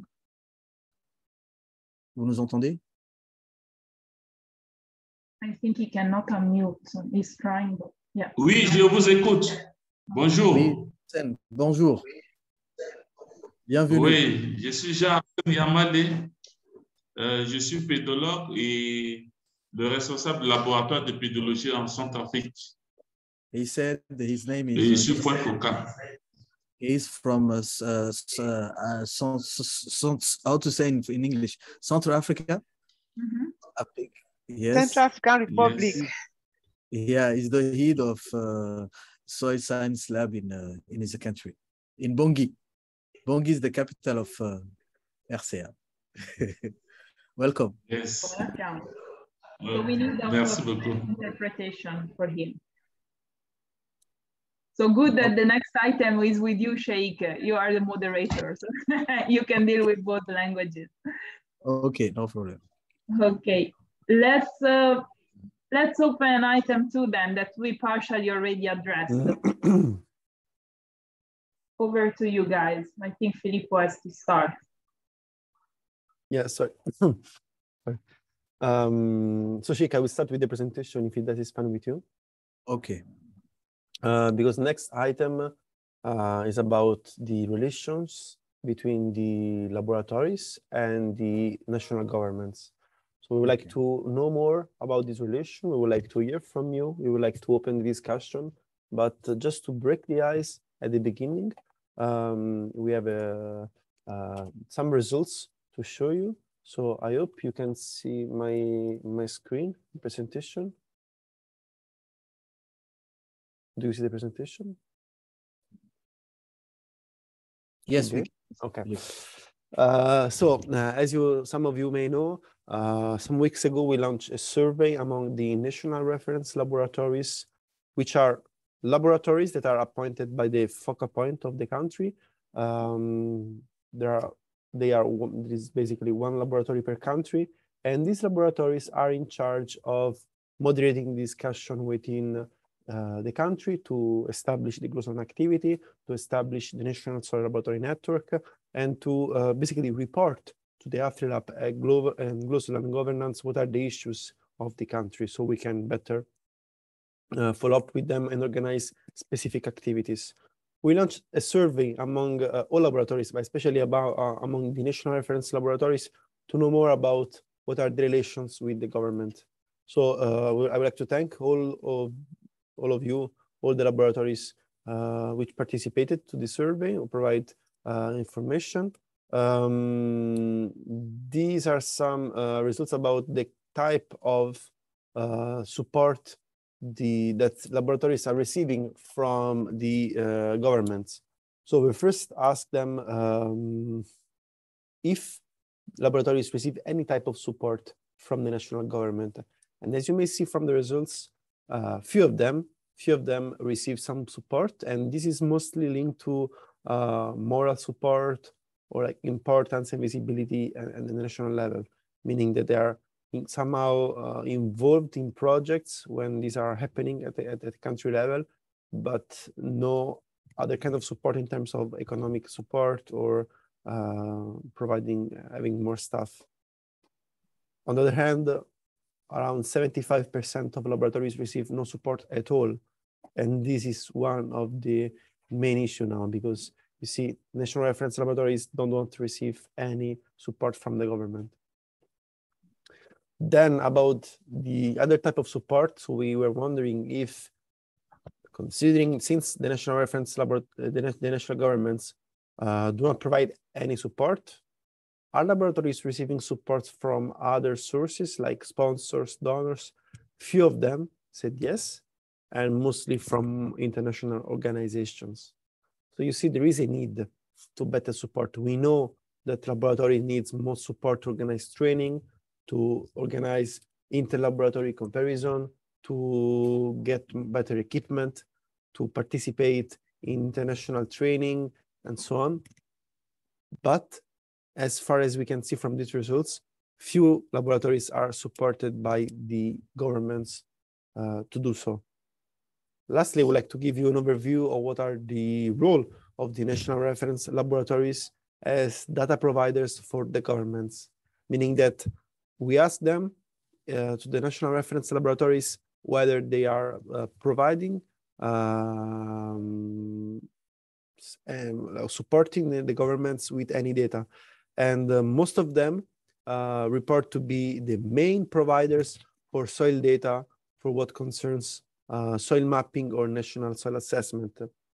Still, some of them report to be data providers for the governments, but not only one. There are other actors, other laboratories providing data as well. Still, there are few laboratories, few national reference laboratories which are not involved at all in as a provider of data for maps and soil assessment. So this was very fast presentation because we really would like to open the floor and hear from you about what are your relations with the focal point with the national governments. We talk already a little bit about that when we talk about the national soil laboratory networks. So we know what kind of issues some countries already faced. I remember the case of Senegal, no? The lack of support from the focal point. But please let us know, especially if the focal point is supporting you somehow for what regards for instance, the participation to project, the retrieval of financial resources to organize activities. So I now pass back the word to Dr. Suge Sheikh for moderating the discussion. And I see there is already an hand up from Mr. Uponi. So Yosef, maybe you can take the floor, and Suge, you can moderate. Thanks. So thank you, Filippo. So now is the open discussion on how to strengthen the collaboration and communication between laboratories and national focal points, governments. Okay, Joseph, please.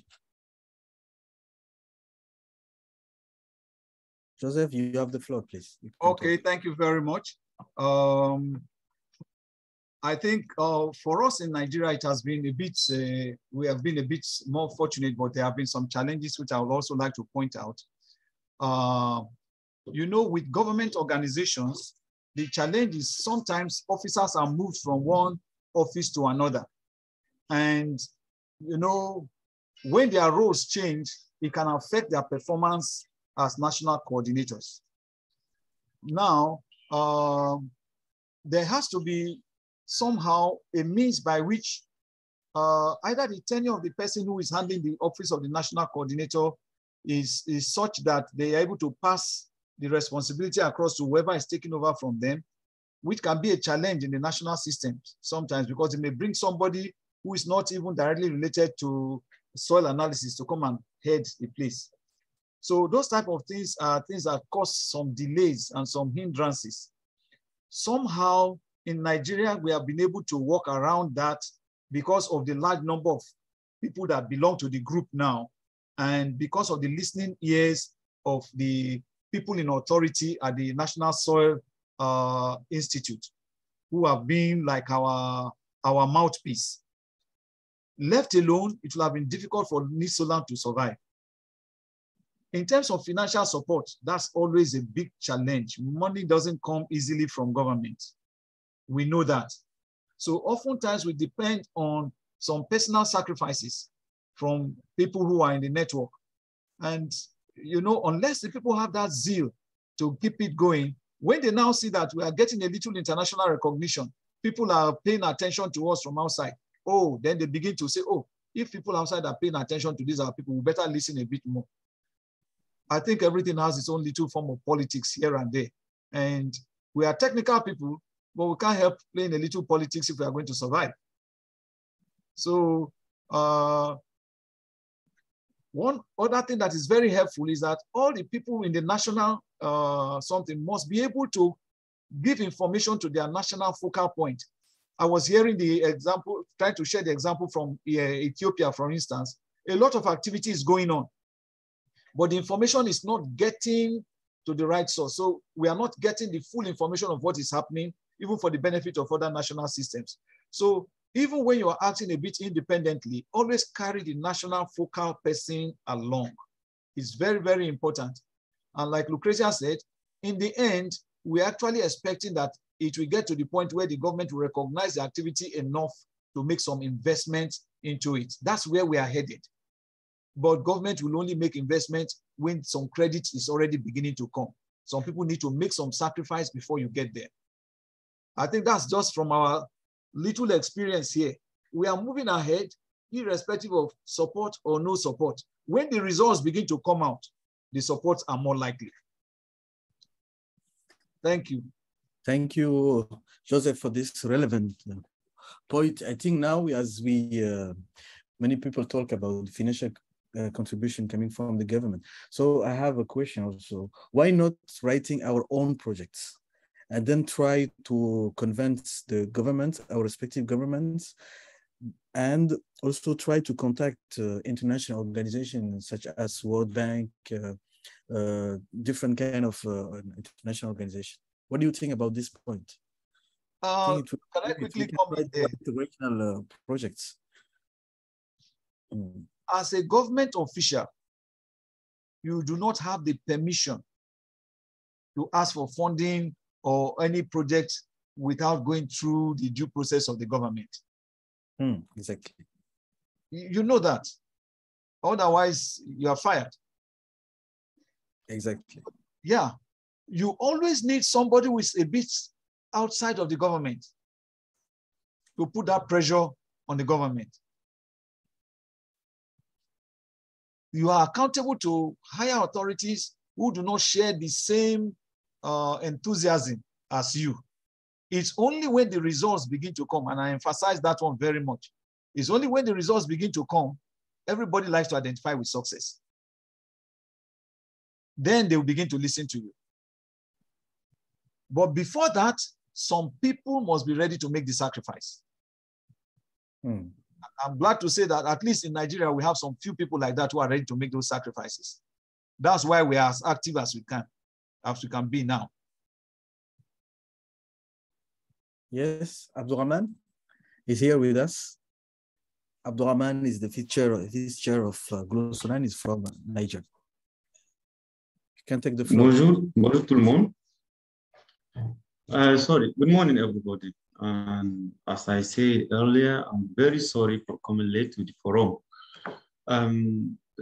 Directly, I will start with the point of Professor Joseph.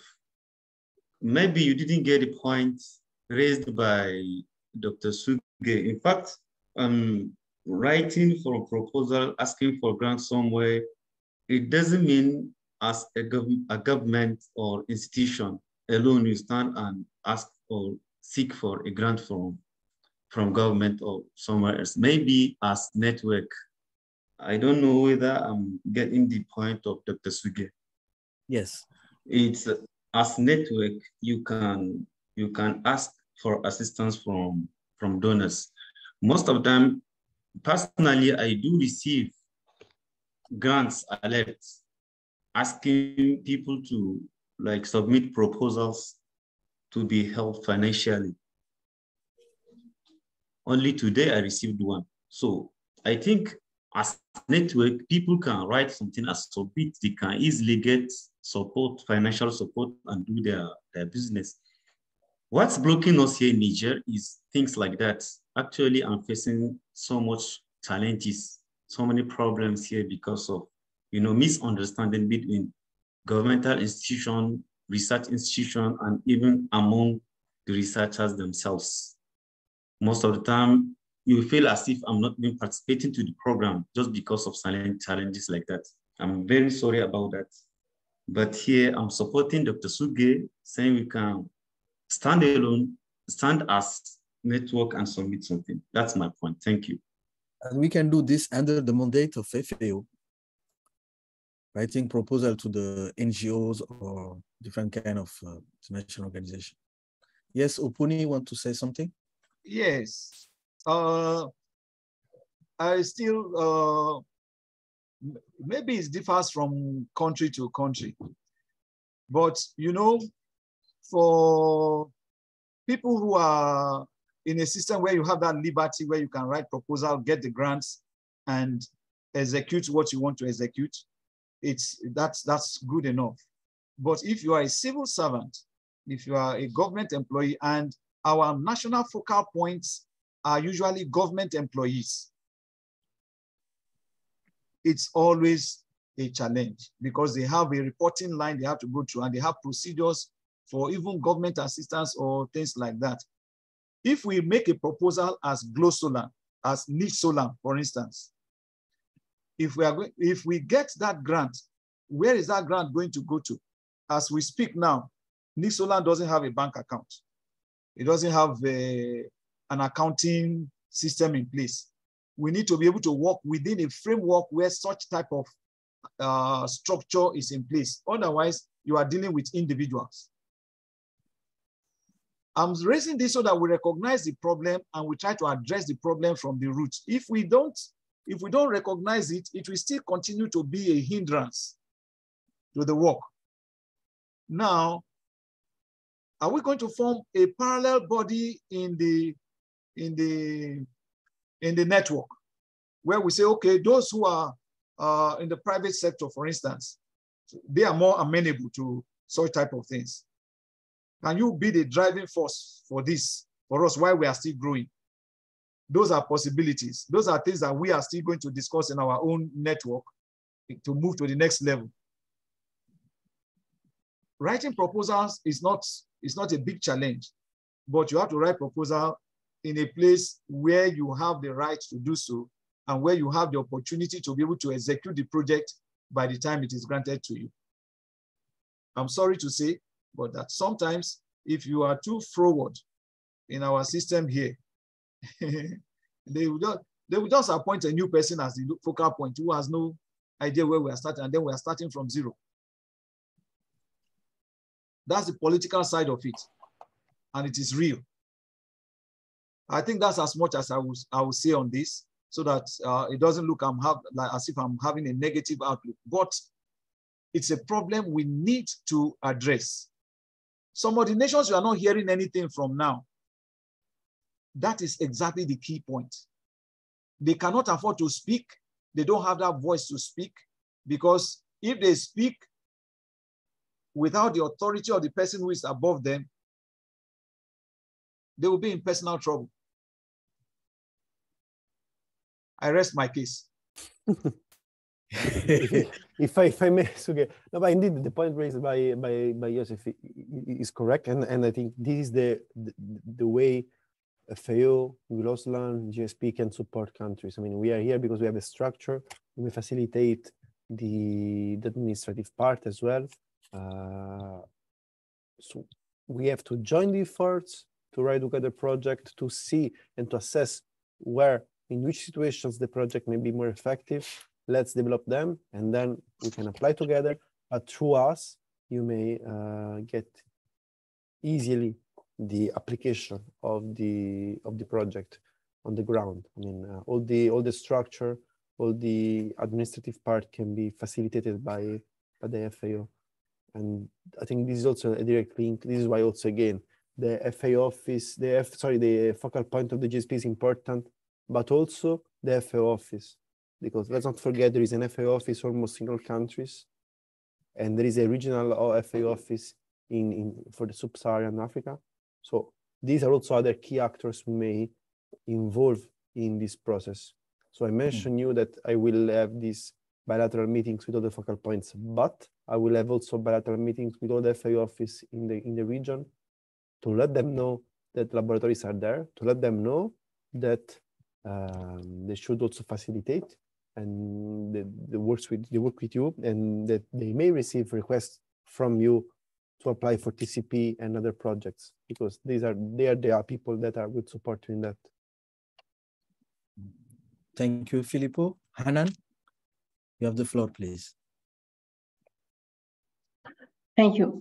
So the problem is, I think maybe we can find some solution for some countries in the moment about the focal point, but this problem, I think we will come back again and again. For me, I'm asking how about the duration of the focal points? If it's something, it's limited in the time or not. I think it's when we design the focal points, it's something it can be for all the time.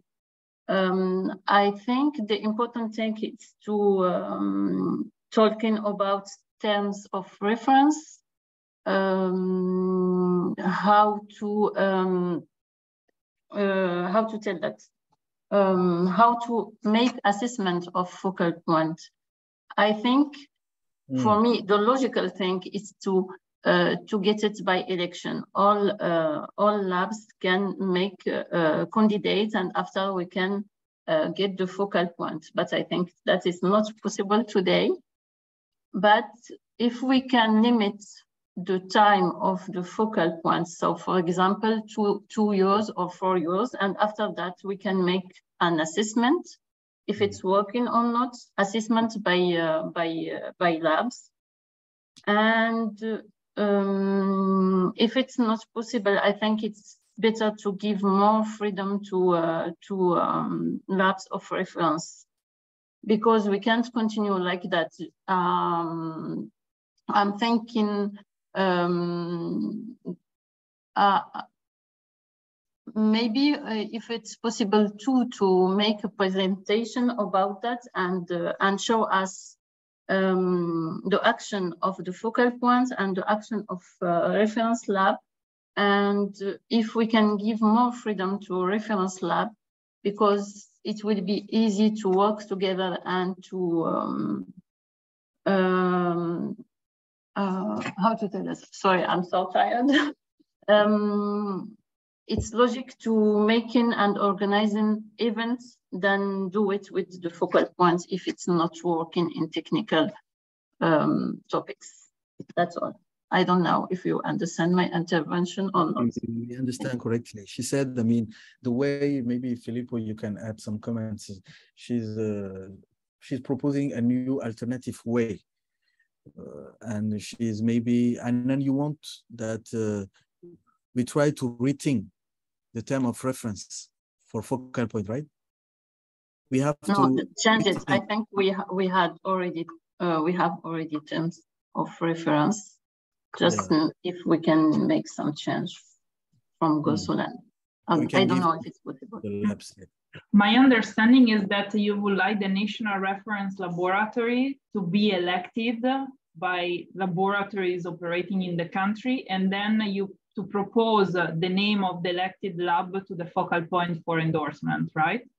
Yeah, and make assessment for the focal points. I think it can be a good thing. We already start to work that in technical committees, I think. So it can, if we can do that and limit the duration of the focal point, for me, is something we have just to give for 2 years or 4 years, no more.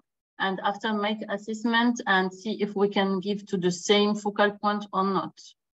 The National Reference Lab, not the focal point, right? Yeah, no, yeah, I understand. Yeah, if for reference lab too, but if we can do it for focal points, I don't know if it's possible because it's not depending. It's about FAO. So if we can limit the time for focal points, because I don't know if today the focal points if for all the time or is something we have FAO change it every 10 years or 5 years. That is the question.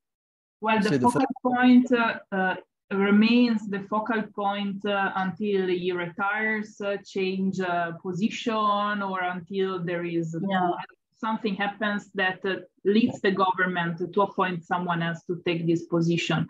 I don't think we can. Eventually we can make a suggestion, but it will go to the plenary assembly of the GSP to make a decision.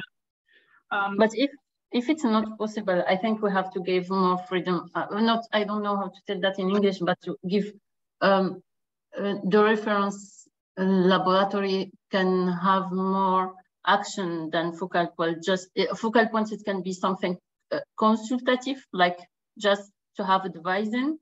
And for me, the reference lab have to make more action. So to animate the labs and organizing the events and making the link between GLOSOLAN and other labs. Well, this is already it's already like this. The role of the focal point is only that of appointing the National Reference Laboratory and keeping the communication between the National Reference Lab that does everything basically for GLOSOLAN and the national network and the government. So here the problem is that focal points, and so the communication between laboratories and focal points in most of the countries is not so good at present. So this is what we should also try to. But actually, I like your idea of putting a limit to the mandate of the National Reference Lab and to do a regular assessment. Actually, we are already doing a regular assessment of National Reference Laboratory performance. Now we are doing it in the form of, well, of course, we keep track of everything as GLOSOLAN coordinators, but we also, for example, we just launched that survey, no, for national reference laboratories to complete.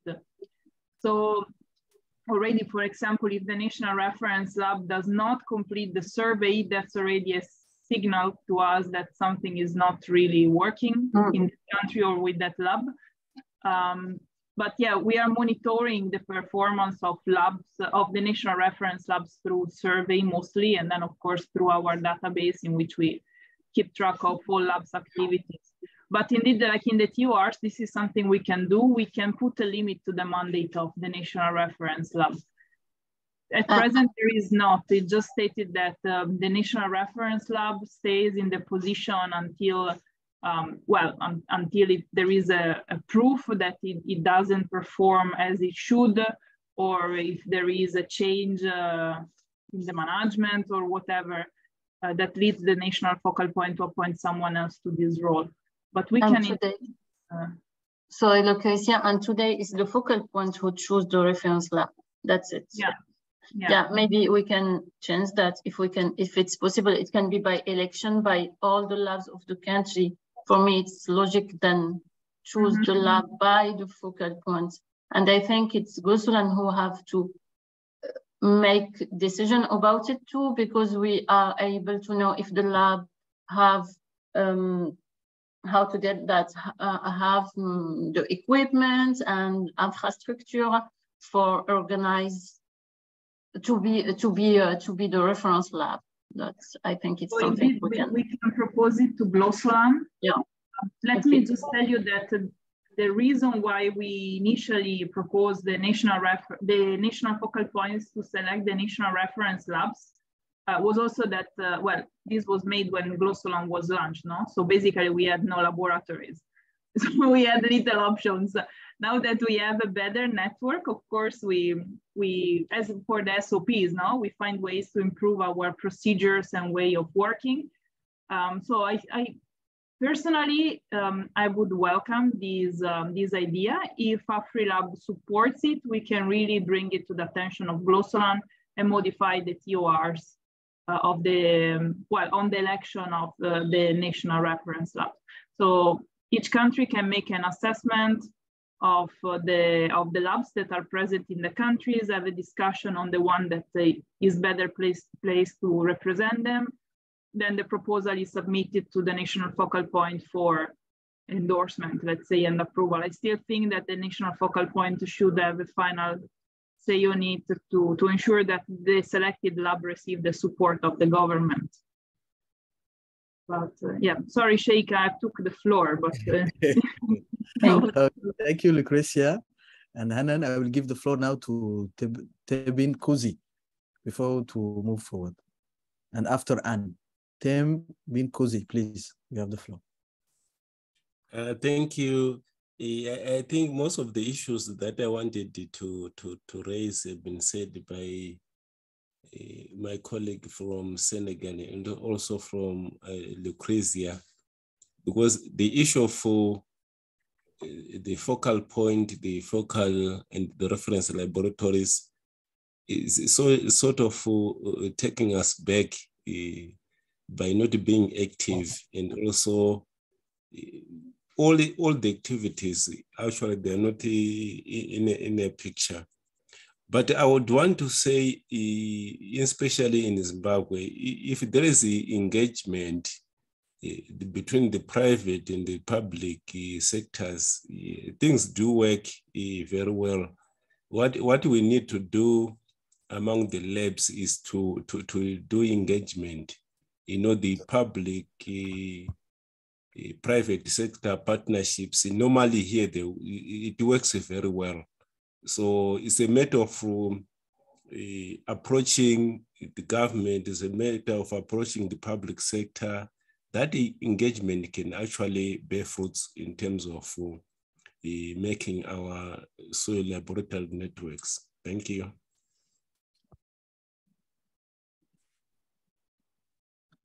Thank you. Anne, please, you have the floor. Hello, I want to add something else to what people have said. about how we can make the focal points through national laboratories more active. It's my opinion that GLOSOLAN should have a small budget to run the country offices of the focal points. Because part of the problem is that the focal point, unless they are running on another project from their country, find themselves very restricted to carry out GLOSOLAN or Afrilab activities if they don't have another budget to work on. And I mean a small budget just to do the communication or things like that, to get people together, to be able to call, to be able to buy airtime, and do Zoom meetings, whatever it is. I think we need a small budget for the focal points that is separate, that comes from FAO to run that national office. And I think we can get more participation from the countries that way. Because unless you have a budget from another project that is helping you to run this FAO activity, then you're stalled, as it were. Thank you. Okay, Mustafa, please.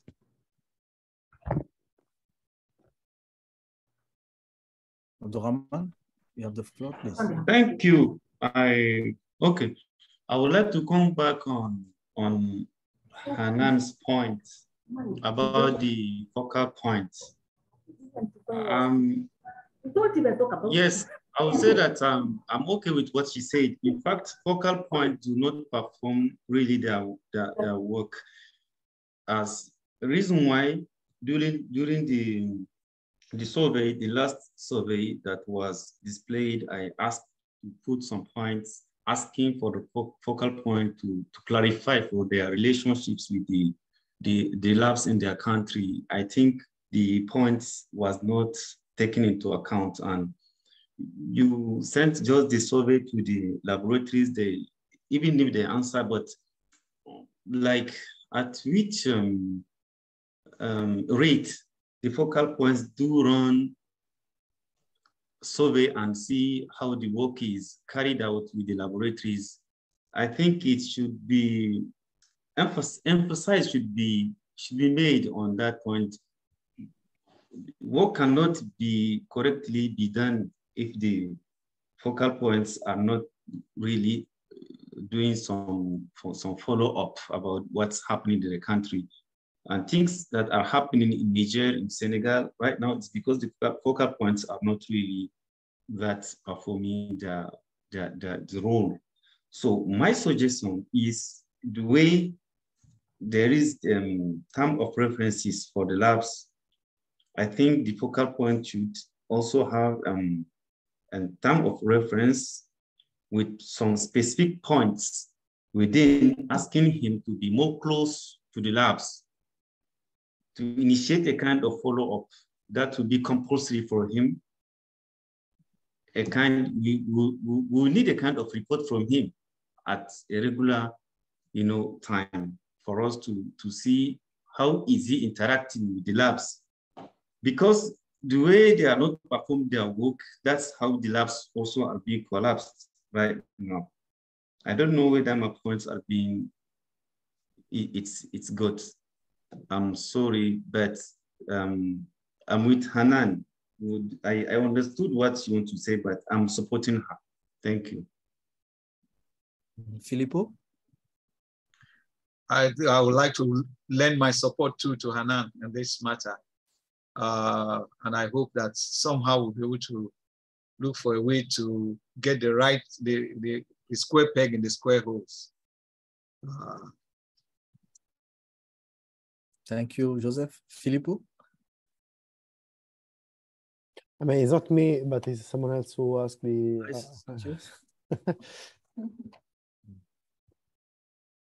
Let's see. There is someone with a hand up. Can you please take the floor?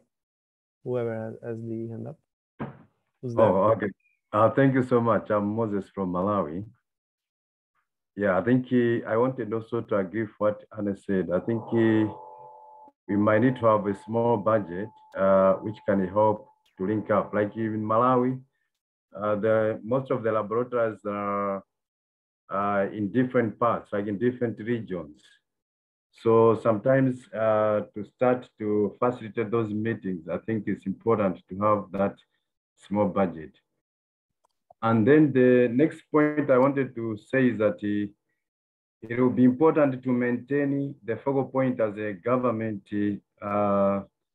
office, because at one point we might need also to look at the issues of the policy, and maybe as we continue with activities, there might be need of maybe to bring some certain policies that the government may need to be involved. So if we link to the focal point, that is an organization that is linked to the government, so it would be very easy for us, I think, to do that as well. And then the other point that I wanted to say is that I think there was a little bit poor communication, maybe due to the COVID. So I think even in terms of the reference for the national focal point, I think they were not very clear. So if maybe we can also look into that, and then we start engaging. I think also someone from Zimbabwe talked about engagements. I think these engagements are issues of the meetings, where we need also to have like inception meetings to introduce about this project with the other laboratories as well. So I think once we do that, it will also help, because as it is now, I think like in Malawi, we haven't done even the inception meeting, even the other labs that joined, but we haven't linked up with them, even to tell them about the objectives or the scope of this GLOSOLAN. So I think that's what I wanted to say. Thank you. Okay. Thank you. Any other comments before we continue with the program?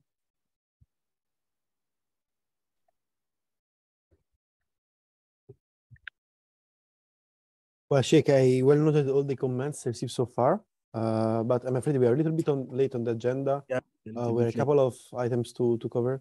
So if I hope everyone is fine with that, we would like to propose to have 20 more minutes, so to finish at 12:30 room time. So we get 20 more minutes, if that is fine with everyone. So we can cover a few more topics, and then we continue tomorrow. Okay, so we will invite the GSP Secretariat, Mr. Giacomo. Mr. Giacomo. Thank you. Good morning, everyone, or good afternoon, depending on your time zone. My name is Giacomo, and I'm a soil law expert working within the Global Soil Partnership. And today I would like to briefly talk about the soil samples import legislation and soil samples management and disposal legislation. So can you see my screen? So perfect. Yes, we can. Thank you. So first of all, I would like to introduce you simple, especially for those of you that are not very familiar with it, is a database created to promote and facilitate the execution of international interlaboratory comparisons while simplifying the shipment of soil samples between countries for research purposes. So is it a database whose purpose is essentially to facilitate the exchange of informations. And I would also kindly ask you to have a look at your country's page and check it. And if you are aware of any regulation or legislation in one of these topics, to update us, you can write to my colleague Lucrezia, and we provide to implement this very useful tool, because the more information we have, the more useful it would be this database. And I went over the a large part of your country's regulation about these two topics, the soil samples importation and disposal. And among the 49 countries that are part of the Afrilab network, only 19, unfortunately, have national regulations that alternatively cover the import, the handling, or the disposal of soil samples.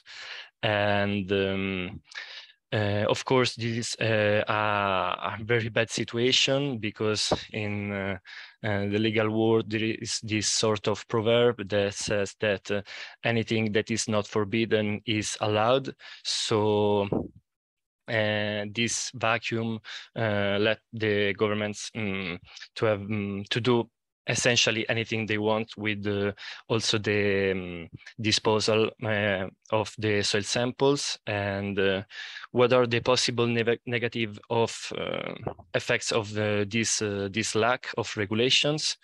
The lack of this regulation can cause numerous negative consequences, ranging from the uncertainty with which practitioners behave to the safety itself of the laboratory technicians, and even paradoxically to a negative impact on the soil itself, in the case of lack of regulation on waste management in laboratories dealing with these types of sampling. Because if there is no regulation, it's possible that the technicians very simply waste their samples disposal in the backyard, and this contributes to a soil that is even more polluted. And of course, this is something that we don't want for our soil. But in some cases, the lack of public bodies is compensated for by private bodies or universities. And for example, in cases where the states do not provide any guidance on the import, disposal, and handling of soil samples, in these circumstances, it is often the laboratories that provide their workers with the necessary guidelines.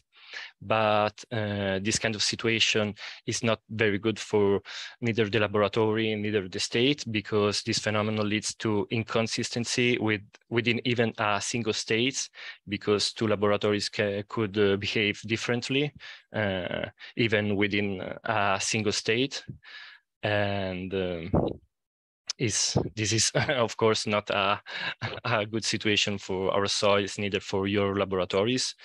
And but responding to this vacuum is one of the major responsibilities in the hands of individual states governments.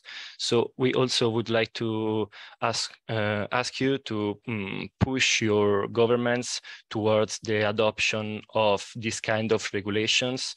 So there is to say a regulation that deals with soil samples import and soil samples management and disposal, also in order to have a more coherent system, because the contradiction inherent in promulgating environmental protection regulations that are not supported in practice by guidelines in the management and especially in the disposal of soil samples is quite evident. In this slide, I highlighted the main common features there are in the regulations in the countries of the Afrilab network, and in almost all countries of the Afrilab network to effectively import or ship soil samples, there are a few documents that are needed, namely a shipping or import permit. The documentation that should declare the soil samples are just for research purposes and are of no commercial value.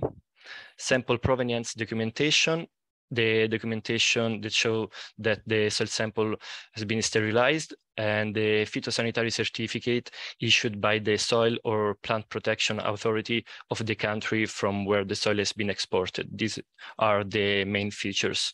There are then several countries that recalls the SPS WTO guidelines there is to say the sanitary and phytosanitary agreement of the World Trade Organization, but there are no binding rules. So these are more soft law, and it's often that these kind of guidelines are disattended because yes, they are not binding. So you can disattended without any consequences. And then there are quite of interesting features. For example, in Kenya, if I recall correctly, you cannot use anymore plastic bags to ship your soil samples. And of course, this is something to be kept in mind in order to effectively send or import your soil samples. Or maybe in Botswana, the soil should be collected from a Glenobodyria, I don't know if I named it correctly, free area. But just for curiosity, I suggest you to have a look at the Mauritius page. That is one that is more sound and comprehensive. And just for have inspiration for some guidelines or more regulation. And now I would like also to introduce you another tool also related to soil law and in a more general way. And there is to say Soilex. Soilex is a global database that aims to facilitate access to information on existing legal instruments on soil protection and prevention of soil degradation. And in this way, to raise awareness on such a pivotal topic is very similar to Simple, but it deals with the soil law in yes, a more general way, not just not only about laboratories issues. So it's more general. And the good thing is that Soilex provide you a very simple overview of the soil law that are ruling in the countries taken into consideration. So it's very useful. And the legal and policy instruments can be searched by country profiles or by related keywords. So as you can see on your left, there is the country profiles, and on your right, the research by soil-related keywords. That is very useful if you want to have some information about a specific phenomenon. And there is also a section for topic-based search method. As you may see, conservation, waterlogging, and so on. And also there is a map that shows the states that have a solid and sound soil law acts. And unfortunately, they are just 19, under 10% of the 194 members countries of the FAO. So there is a huge lack also in this regard.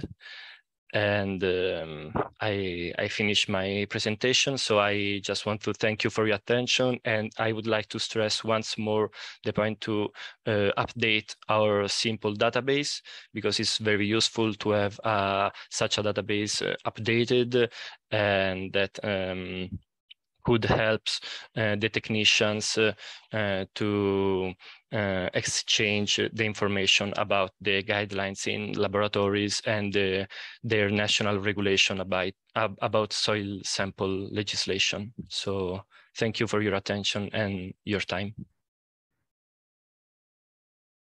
Thank you, Giacomo. Filippo, could you please continue with the moderation? Sure. Thanks a lot, Suge, for what you have done so far. Thanks, Giacomo, for your presentation. Again, I'm sorry we're running very late, but I think it was very important to cover this topic about the legislative framework in which soil laboratories may fit, because we discuss, and tomorrow we discuss, for instance, about ring tests, inter-laboratory comparison. But indeed, if this is not well facilitated by the governments, we may face some issues. And I can already tell you, we saw some issues when we shipped the samples to some countries for the GLOSOLAN PT in 2022. Therefore we need labs to be supported by the government and the legislative framework of each country to ship samples around. And this also applies to the disposal, for instance, of reagents and samples after the analysis, as Giacomo pointed out. So thanks, Giacomo, for that. And I see there is the hand up from Mustafa, the vice chair of GLOSOLAN. So Abdurrahman, if you have any comment on that, please take the floor.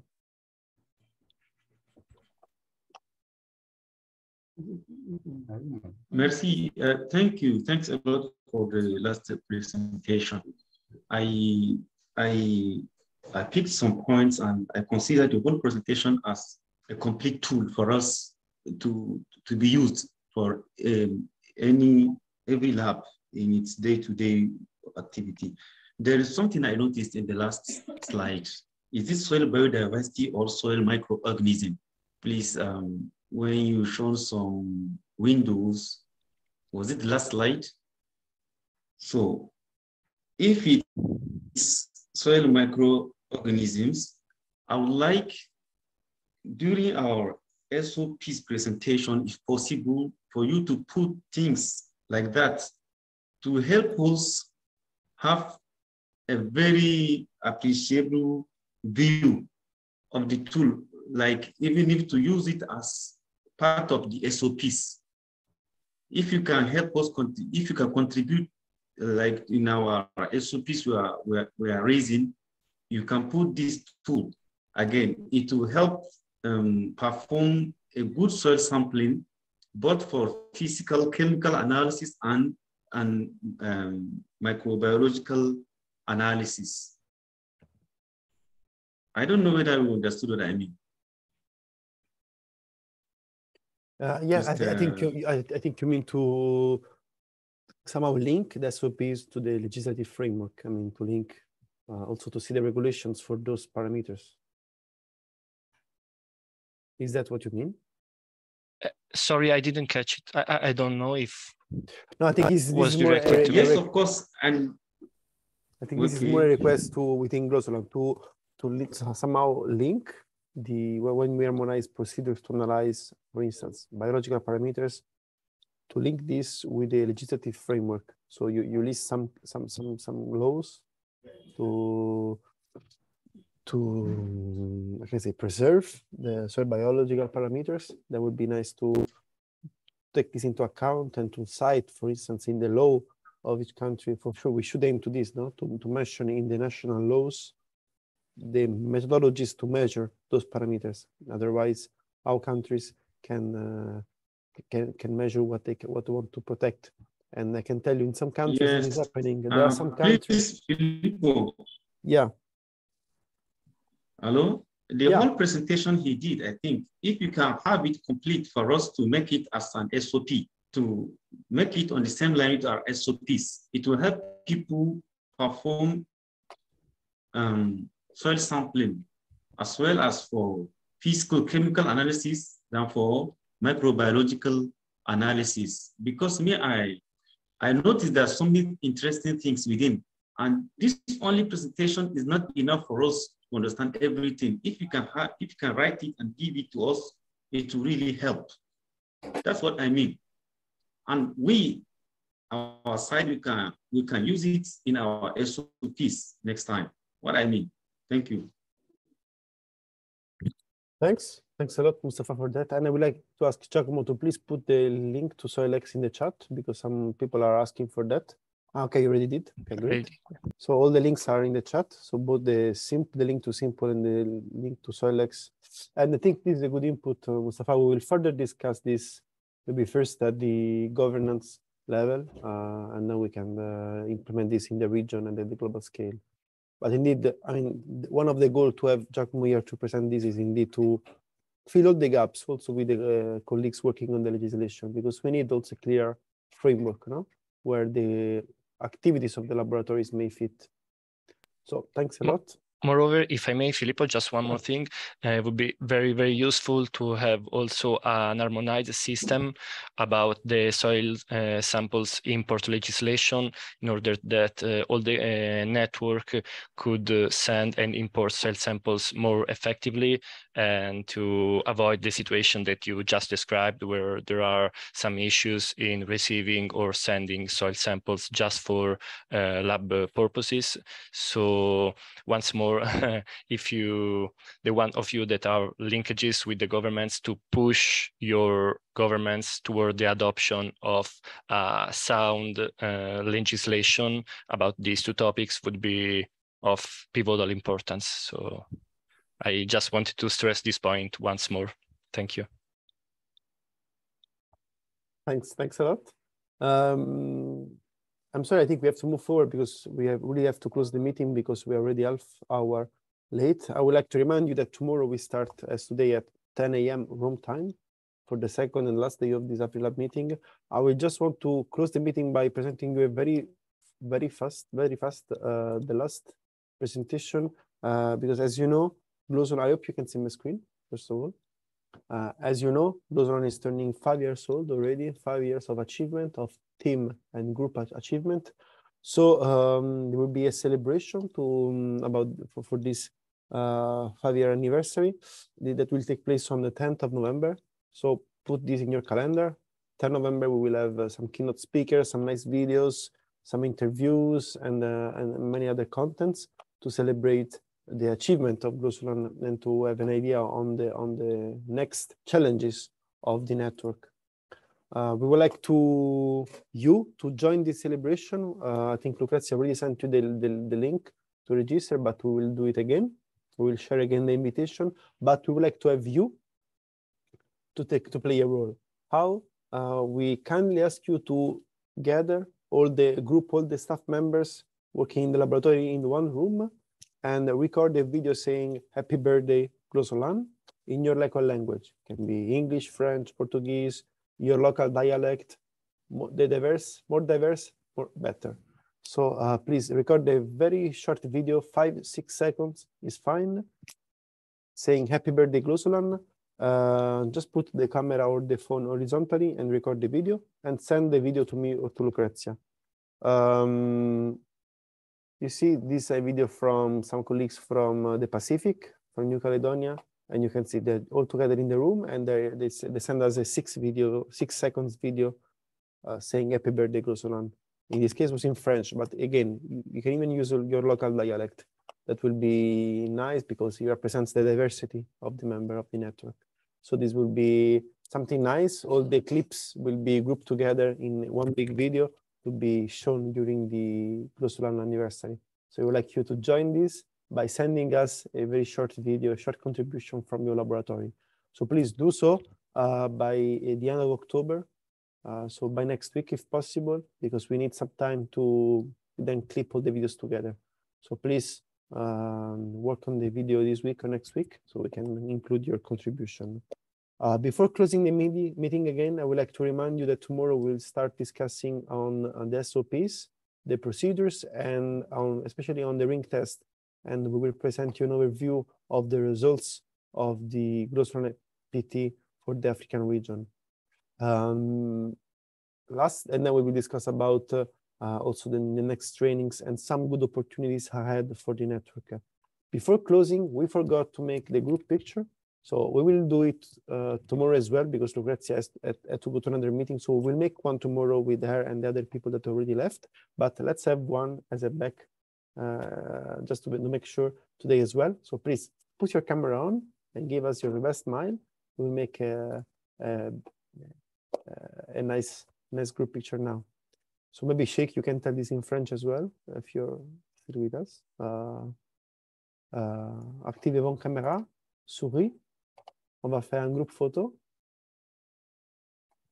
Un moment. Tomorrow we start at 10 a.m. Rome time. I'm asking the chat. So, okay, 1, 2, 3. Give us your best smile.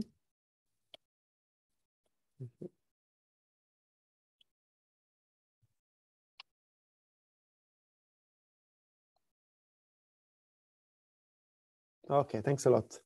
So tomorrow we start. We see each other tomorrow at 10 a.m. Rome time, which I think is 8 a.m. Accra time, should be.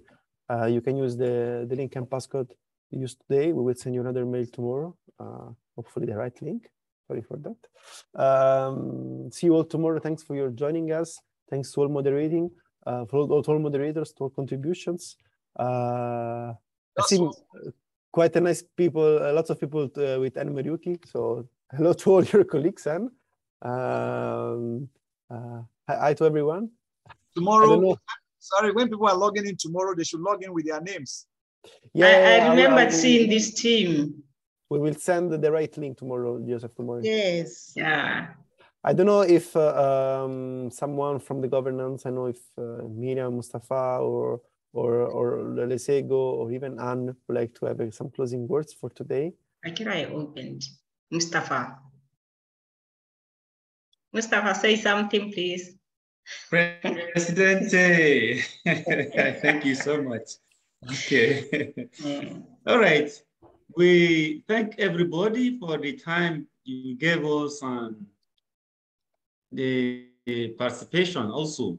It was a great moment we shared with you people, and you accepted to give experiences to share with us. So we are very grateful for that and wish everybody have an excellent time. So, au revoir, à demain. Au revoir et merci à tout le monde. Bye. Bye. Thank you. I see you tomorrow then. See you tomorrow, everyone. Thanks, everyone. Bye. Bye, everybody. Bye. Bye. Bye. Goodbye. Thank you. Hasta mañana. Bye. Hasta mañana. Thanks.